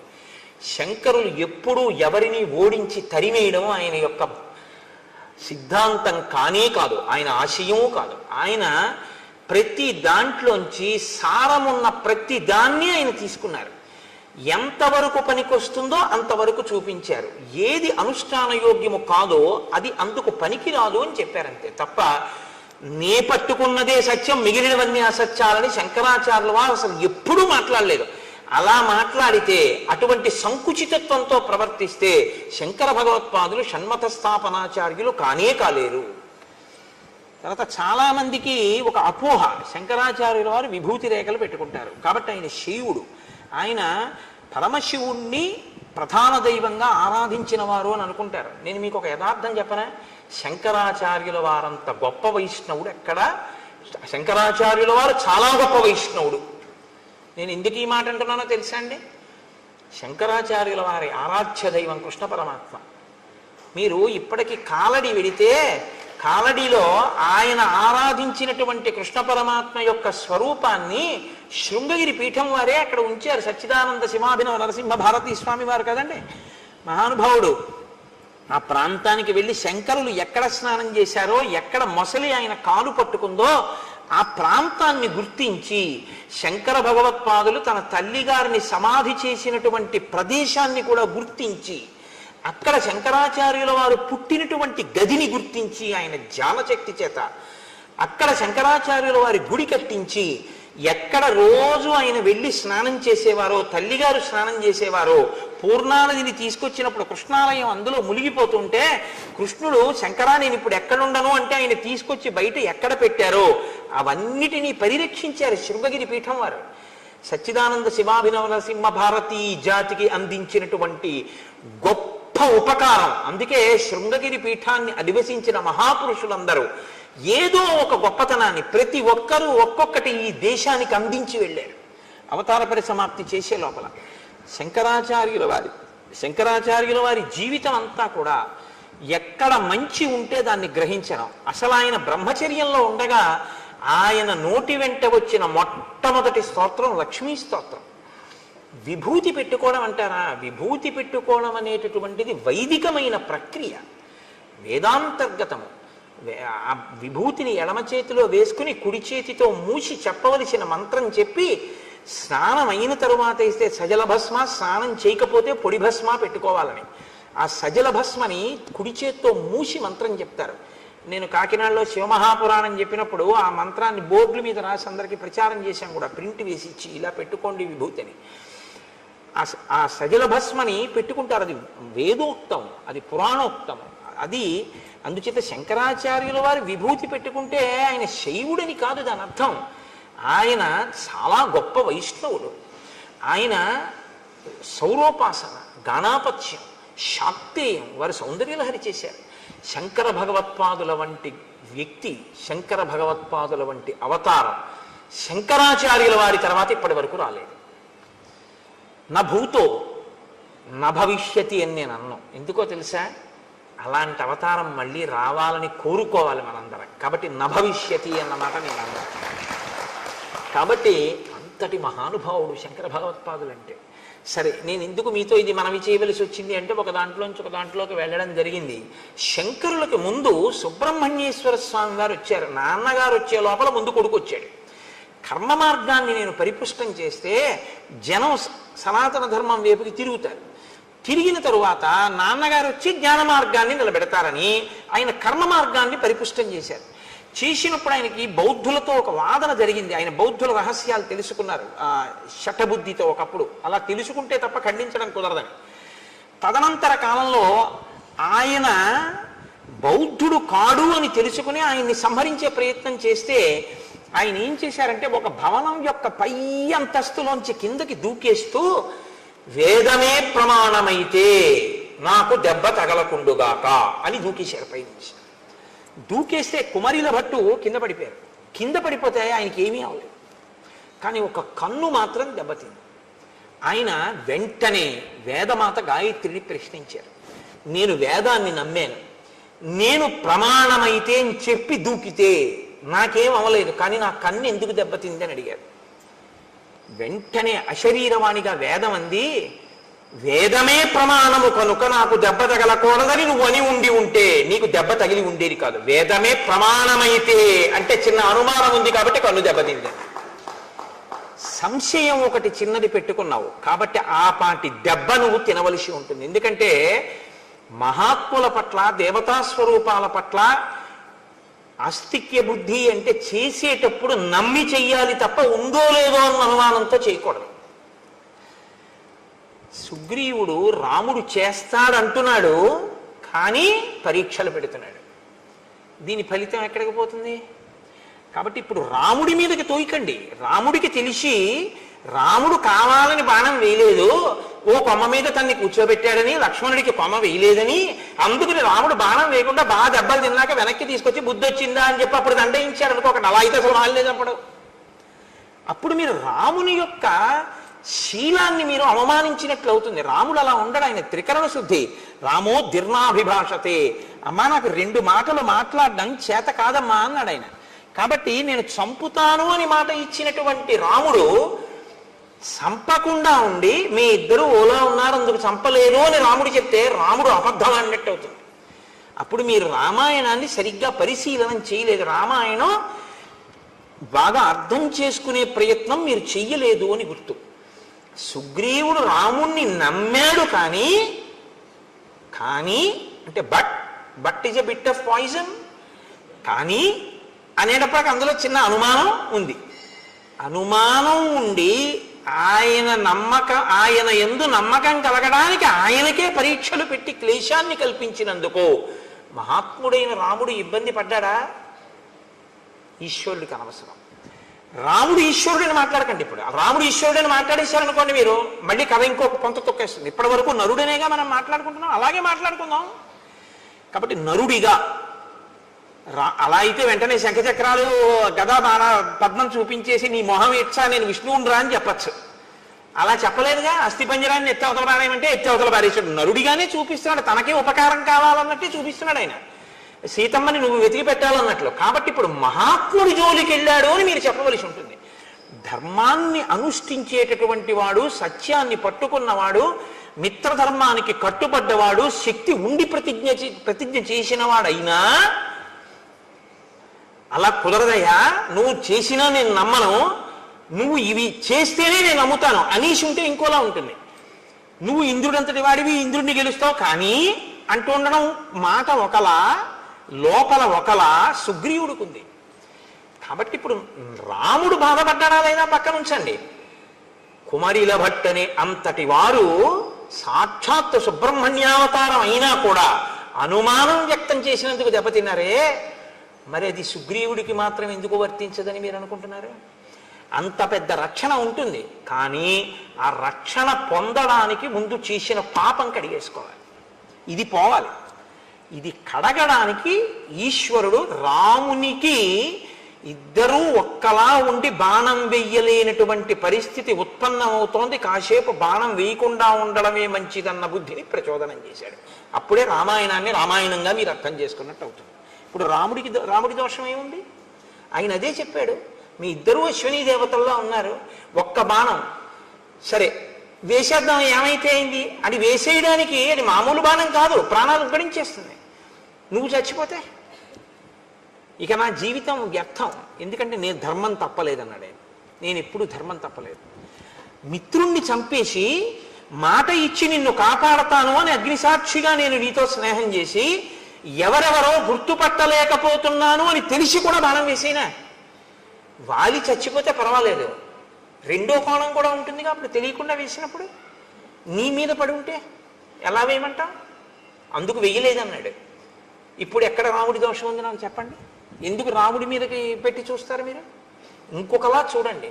కిష్కింధకాండ దగ్గరికి వచ్చేటప్పటికి ఉన్న ఇబ్బంది ఏమిటంటే, కిష్కింధకాండలో రాముణ్ణి సరిగ్గా అర్థం చేసుకునే ప్రయత్నం లేక రాముని యందు దోషం ఆరోపించి చెట్టు చాటు నుంచి కొట్టాడు, వాలితో ఇలా అన్నాడు, బాణం వేయకుండా వచ్చేసాడు, సుగ్రీవుడు 2 మాటలు దెబ్బలు తిన్నాడు, ఇవన్నీ ఏవో తెలివి తక్కువ మాటలు అంటుంటాం మనం. కానీ సక్రమంగా మీరు అర్థం చేసుకుంటే రామచంద్రమూర్తి యొక్క శీల వైభవం మీకు అర్థమవుతుంది. మీకు ఒక యథార్థం చెప్పనా? మీరు ఇలా అర్థం చేసుకోవడానికి ప్రయత్నించినప్పుడు అర్థం అవ్వడం కూడా రామానుగ్రహంగానే అర్థమవుతుంది.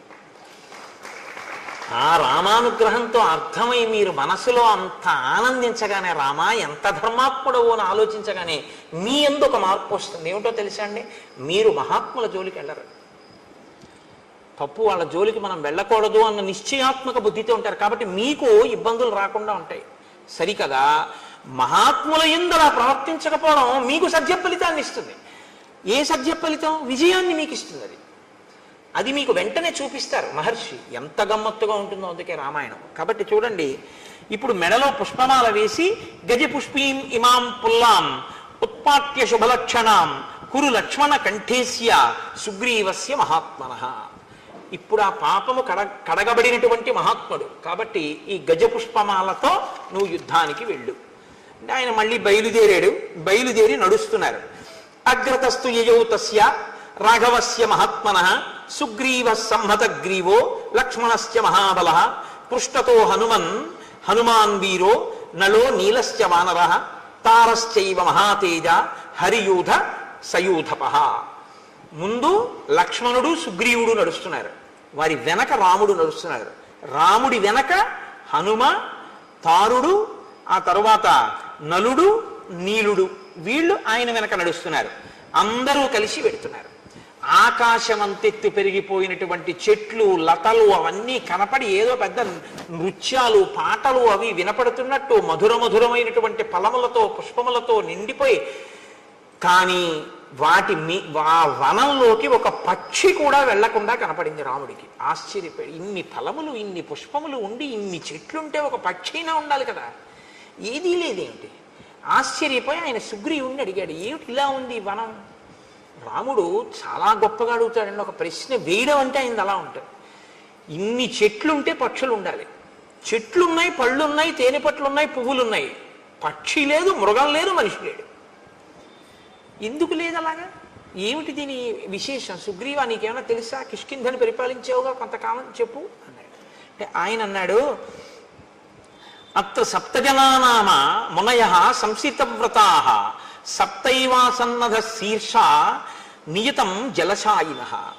ఇక్కడ సప్తజనులు అనబడేటటువంటి మునులు ఉండేవారు 7. వారు చెట్టు కొమ్మలకి కాళ్ళు పైకి పెట్టి తల కింద పెట్టి తపస్సు చేసేవారు. వారు 7 రోజులకొక్కసారి బయటికి వచ్చి వాయువుని భక్షించేవారు. వాళ్ళు నీటిలో పడుకునేవారు. అంత ఘోరమైనటువంటి తపస్సు చేశారు. సప్తరాత్ర కృతాహార వాయునా వనవాసిన దివం వర్ష శతైర్యాత సప్తభి సకళేబరాహ. 700 సంవత్సరముల అలా తపస్సు చేశారు. తపస్సు చేశాక వాళ్ళు సశరీరంగా స్వర్గానికి వెళ్ళిపోయారు. వారు ఇప్పటికీ అప్సరసలతో కలిసి ఈ వనంలోకి వచ్చి క్రీడిస్తూ ఉంటారు. అప్పుడు ఇక్కడ గొప్ప గొప్ప నాట్యములు, కాలి అందెల రవళులు, సంగీత ధ్వనులు వినపడుతుంటాయి. ఆ మహామునులు సంచరించిన ప్రాంతం కనుక అందులోకి పక్షులు, మృగములు ఏవి కూడా, ఇందులోకి ఆఖరికి ఇంద్రాది దేవతలు కూడా ప్రవేశించలేరు. ఒకవేళ ఎవరైనా అంత తపశ్శక్తితో కూడినటువంటి ఆ ప్రాంతంలోకి వెడితే, అంత తేజోవంతమైన భూమి యందు అడుగిడితే ఆ తేజస్సుని తట్టుకోలేవు. కాబట్టి యువతల ప్రాణులు వెంటనే చనిపోతారు. కాబట్టి రామా, పక్షులు కాని మృగములు కాని ఏవి ఆ వనంలోకి వెళ్ళవు. అంత గొప్పది. రామ, ఇక్కడ ఒక విషయం చెప్పాలి నేను అని కురు ప్రణామం ధర్మాత్మన్ తాన్ సముద్దిశ్య రాఘవ లక్ష్మణేన సహ భ్రాత్ర ప్రయత సంయతాంజలి. రామ, ఒక్కసారి ఇక్కడ ఆగి ఆ వనం వంక తిరిగి లక్ష్మణ సహితుడపై ఒక నమస్కారం చేయి. ఎందుకు చేయాలి? ప్రణమంతి హియే తేషాం మునీనాం భావితాత్మనాం న తేషాం అశుభం కించిత్ శరీరే రామదృశ్యతే. ఈ సప్త జనులు అనబడేటటువంటి వాళ్ళు తపస్సు చేసినటువంటి వనం వంక తిరిగి ఎవరు నమస్కారం చేస్తారో వాళ్ళకి రోగాలు రావు, వాళ్ళు అనుగ్రహిస్తారు, పైగా వారికి ఉత్తర క్షణంలో విజయం కలుగుతుంది. ఎవరు చెప్తున్నారు ఈ మాట? సుగ్రీవుడు చెప్తున్నాడు. అంటే ఒక కార్యం మీద వెళ్ళేటప్పుడు మహాత్ములు ఉండి వెళ్ళిన భూమికి నమస్కరించినా సరే వాళ్ళని తలుచుకుని విజయం కలుగుతుంది, శరీరానికి అనారోగ్యం కూడా రాదు. మహాత్ములకి నమస్కారం చేస్తే ఈ సజ్జ ఫలితం ఉంటే మహాత్ముల పట్ల ఇంకొకలా ప్రవర్తిస్తే దానికి ఫలితం ఉంటుందా ఉండదా? సజ్జ ఫలితం వెనకదా ఫలితం, ఇప్పుడు ఈ ఫలితం. అంటే వారి మరణిస్తారని గుర్తు, సుగ్రీవుడి మనోరథం ఈడేరుతుందని గుర్తు.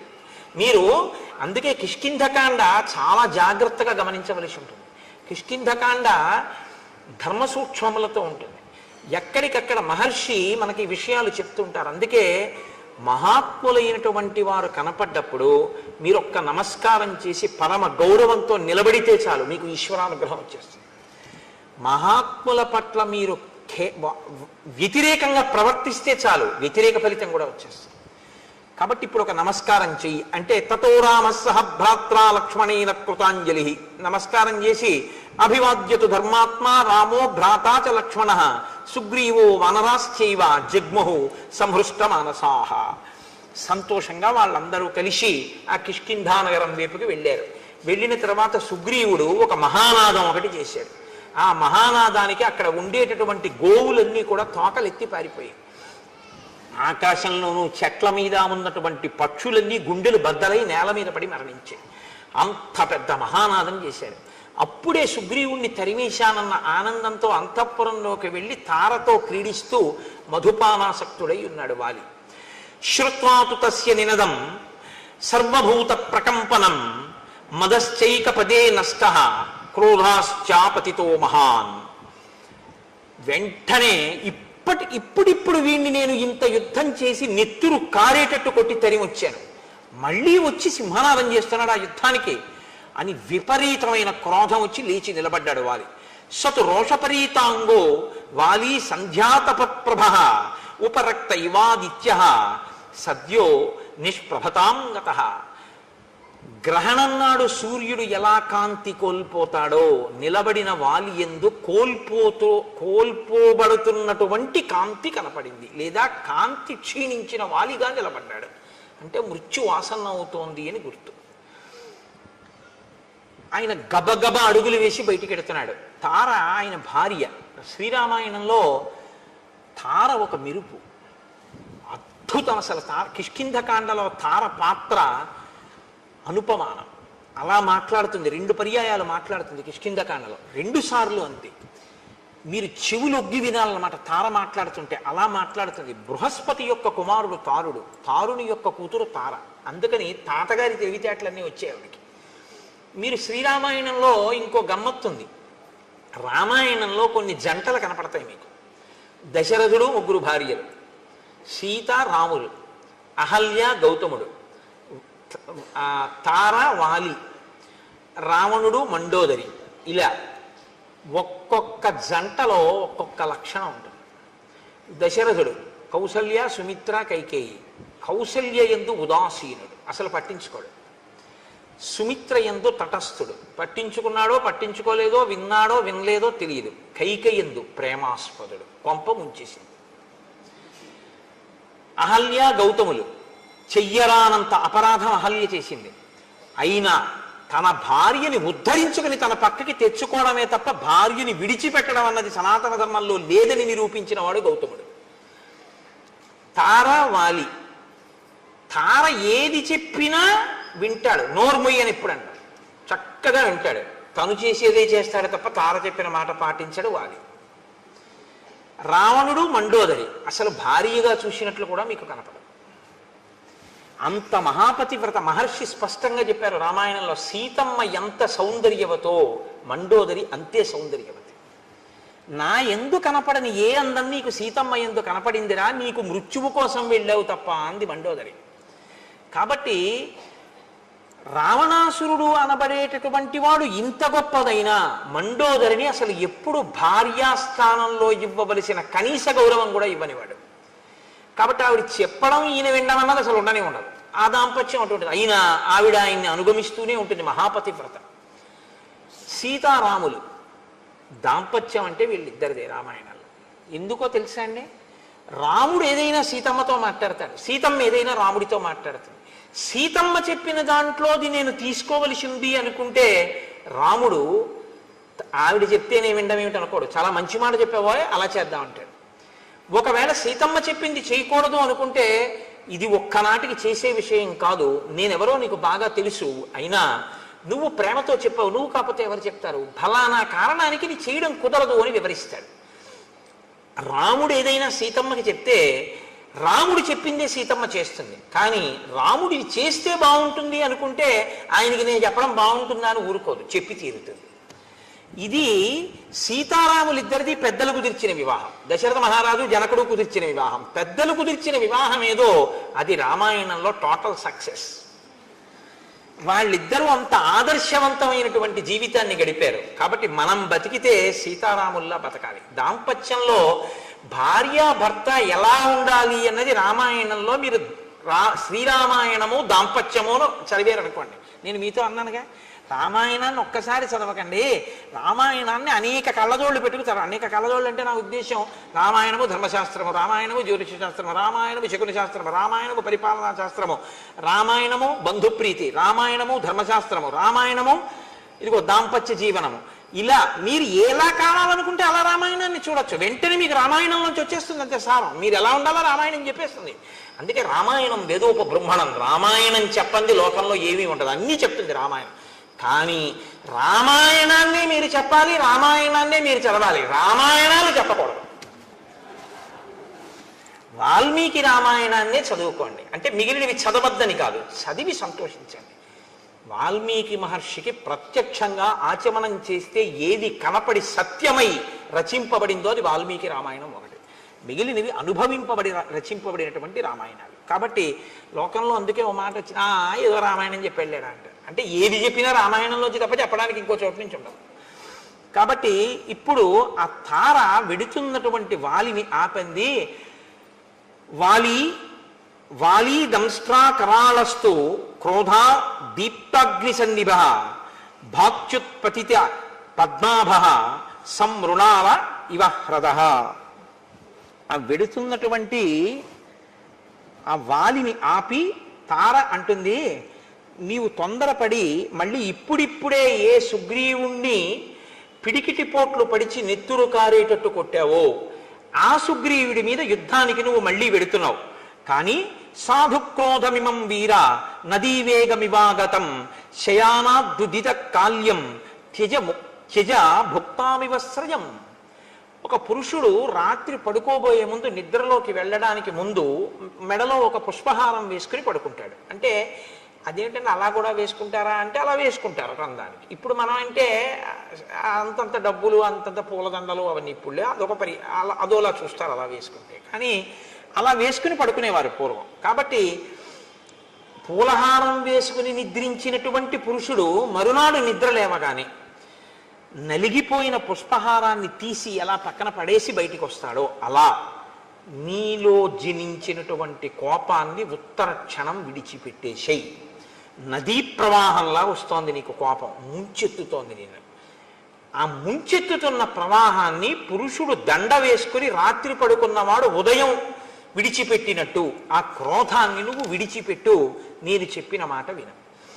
సహసాతవ నిష్క్రామో మమ తావన్న రోచతే శ్రూయతాం చాభిదాస్యామి ఎన్నిమిత్తం నివార్యసే.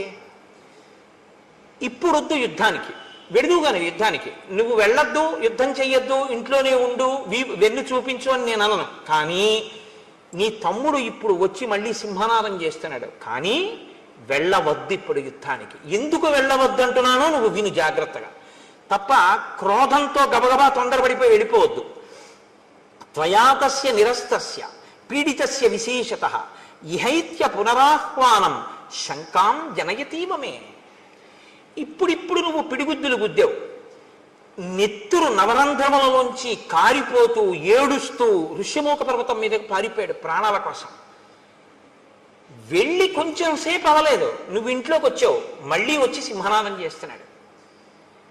పూర్వం ఎప్పుడు చేయలేదు సుగ్రీవుడిలా. ఏ ధైర్యంతో మళ్ళీ వచ్చి సింహనాదం చేశాడు. కాబట్టి ఏదో ఇందులో అనుమానించవలసింది ఉంది, తొందరపడి వెళ్ళకు. దర్పశ్చ వ్యవసాయశ్చ యాదృశస్తస్య నర్దతః నినాదశ్చాపి సంరంభో నైతదల్పం హి కారణం. నువ్వు జాగ్రత్తగా అతను చేస్తున్నటువంటి సింహనాదాన్ని విను. అతనిలో ఒక ఉద్యమం కనపడుతోంది, ఏదో చాలా ఉత్సాహంగా ఉన్నాడు. ఆ ధ్వని పూర్వంలా లేదు, ఇప్పుడు ఏదో ధైర్యంతో అరుస్తున్నాడు. అతనిలో ఒక తొందర ఉంది, రా బయటికి అని, నిన్ను బయటికి రప్పించడమే పూనికతో ఉన్నాడు. ఈ మూడు కనపడుతున్నాయి ఆ నాదంలో. అంటే ఏదో తేడా ఉంది వాళ్ళ సుగ్రీవుల్లో. నా సహాయమహం మన్యే సుగ్రీవం తామిహాగతం అనష్టబ్ద సహాయశ్చ యమాశ్రిత్యైష గర్జతి. సుగ్రీవుడి వెనక ఎవరో ఉన్నారు, ఎవరో సుగ్రీవుడికి సహాయం చేయడానికి వచ్చారు. కాబట్టే సుగ్రీవుడికి అంత ధైర్యం వచ్చింది. లేకపోతే ఇంత ధైర్యంగా వచ్చి ఇప్పుడు మళ్ళీ అరవగలిగినటువంటి ప్రజ్ఞ సుగ్రీవుడికి లేదు. ప్రకృత్యా నిపుణశ్చైవ బుద్ధిమాంశ్చైవ వానరః నా పరీక్షిత వీర్యేణ సుగ్రీవ సఖ్యమేష్యతి. ఎవరినో తీసుకొచ్చాడు, ఎవడైతే మాత్రం నాకేంటి, ఇప్పటి వరకు నాకు ఓటమి తెలియదు అంటావేమో. సుగ్రీవుడు ఎటువంటి వాడో తెలుసా? నాకు బాగా తెలుసు. నీ తమ్ముడు ఎవరితోనైనా స్నేహం చేసే ముందు, ఎవరినైనా నమ్మే ముందు, నీ దగ్గరికి వచ్చే ముందు, నిన్ను యుద్ధానికి పిలిచే ముందు అవతలి వారు నీతో యుద్ధం చెయ్యగలిగిన వారేనా అన్నది వాళ్ళు మాట చెప్తే నమ్మడు, పరీక్షించి చూసి వచ్చి ఉంటాడు. ఎందుకంటే సుగ్రీవుడి శీలం అటువంటిది.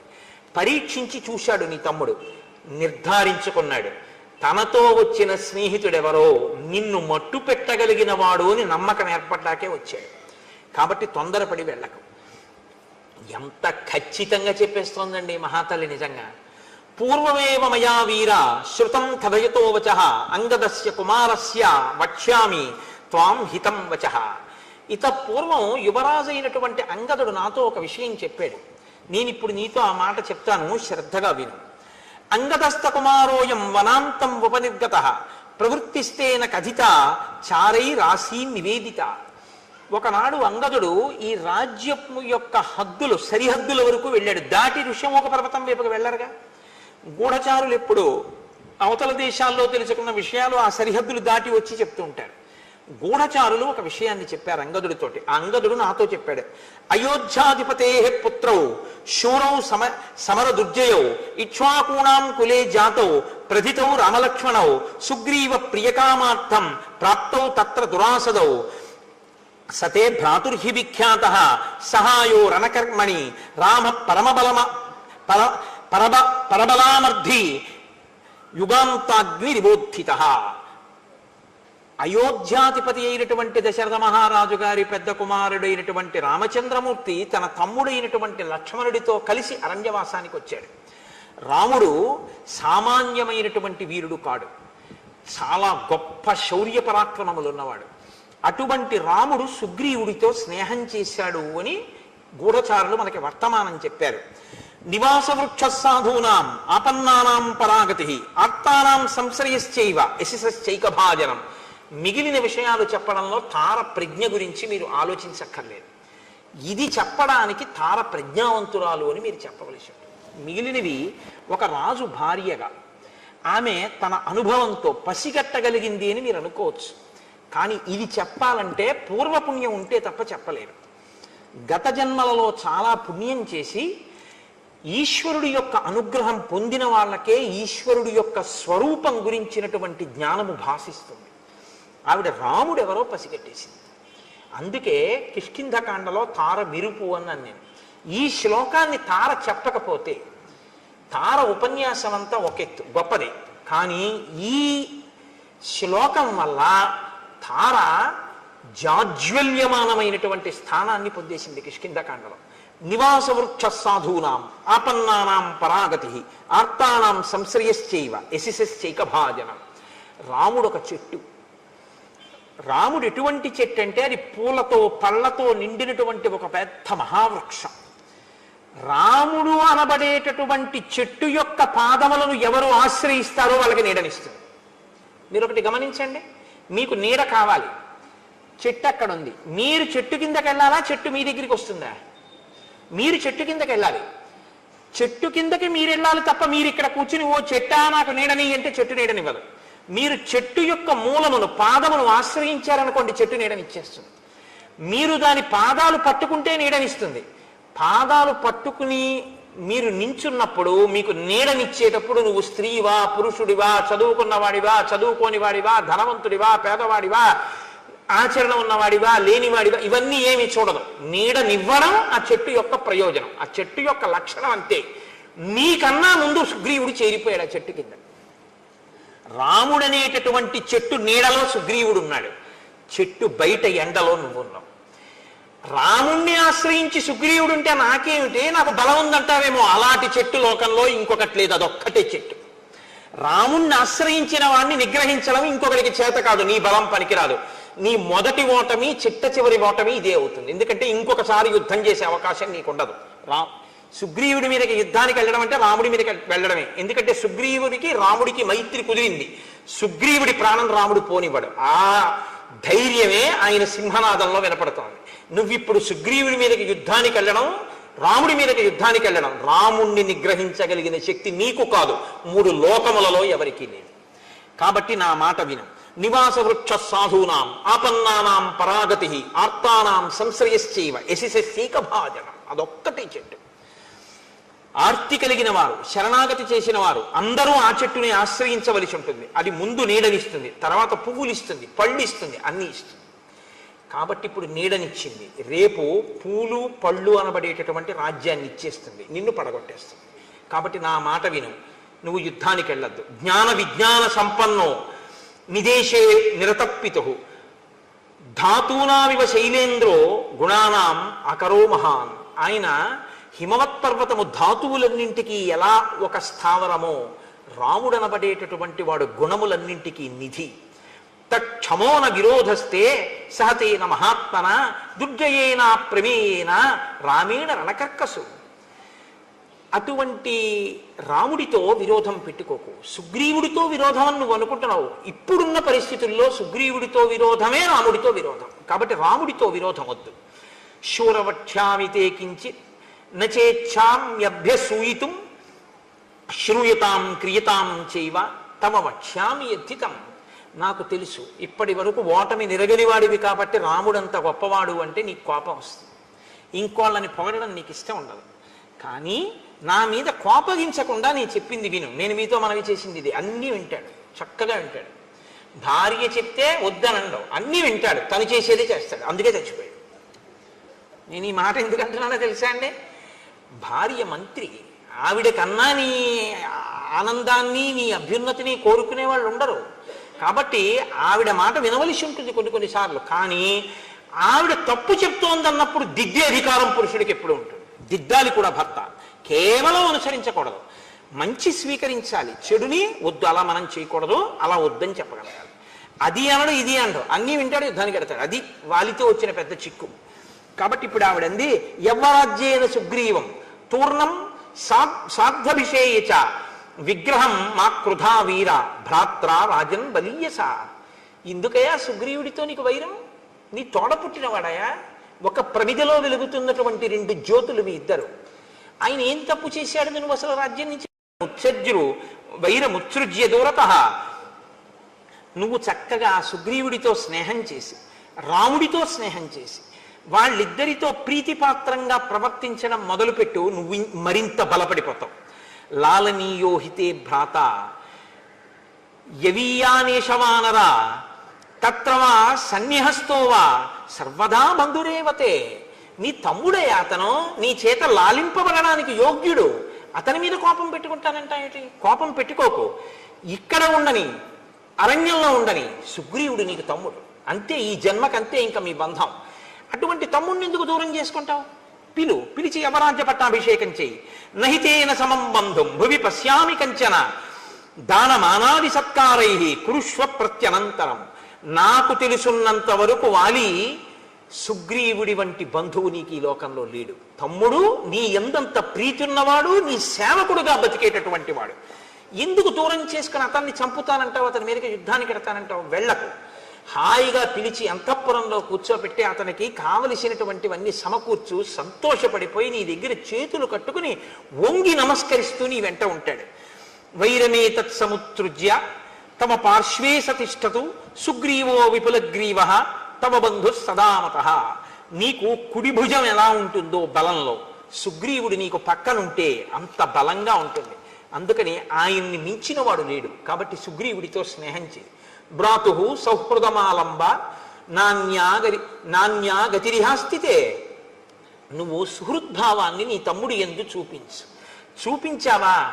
నా మాట విను. సాధువాక్యం కృష్వమే. నీ చెప్పినటువంటి మంచి మాట నువ్వు చెయ్యి. నేను చెప్పినటువంటి హితవచనములను కానీ నువ్వు తప్పకుండా ఆచరిస్తే, యుద్ధం చెయ్యకుండా రాముడితో సుగ్రీవుడితో స్నేహం చేస్తే 10 కాలాలు సంతోషంగా మనం జీవించగలం. ప్రసీద పద్యం శృణుజల్పితం హిమే నరోషమేవాను విధాతుమర్హసి క్షమోహితే కొసలరాజసూనున నిగ్రహ శక్ర సమాన తేజస. ఇంద్రుడితో సమానమైనటువంటి రాముని తేజస్సుని నిగ్రహించడానికి నువ్వు సరిపోవు. ఆ రాముడు సుగ్రీవుడి వెనక ఉన్నాడు. స్పష్టంగా చెప్తున్నాను, నా మాట నమ్ము. యుద్ధానికి వెళ్ళకు. సుగ్రీవుణ్ణే లోపలికి పిలిచి అవరాజ్యమి. పరమ సంతోషంగా మీ అందరూ హాయిగా ఉంటారు. నా మాట విని నేను చెప్పిన మాట ఆచరిస్తే నేను ఎంతో సంతోషిస్తాను అని తార వాలితో చెప్పింది. వాలి ఏం చేస్తాడో రేపు చూద్దాం. ఎందుకంటే వాలి ఏం చేస్తాడో మొదలుపెట్టాను అనుకోండి, అమంగళం వైపుకి పెడుతుంది, మరణం వైపుకి తీసుకెళ్ళవలసి ఉంటుంది. అందుకని ఇవాళ భార్య ప్రీతిగా చెప్పింది, రేపు ఏం చేస్తాడో చూద్దామన్న మంగళకర ఘట్టం దగ్గర ఆపే ప్రయత్నాన్ని చేస్తాను. ఇవాళ రోజు మనం రామనామం కదా చెప్తున్నాం. ఇవాళ రామ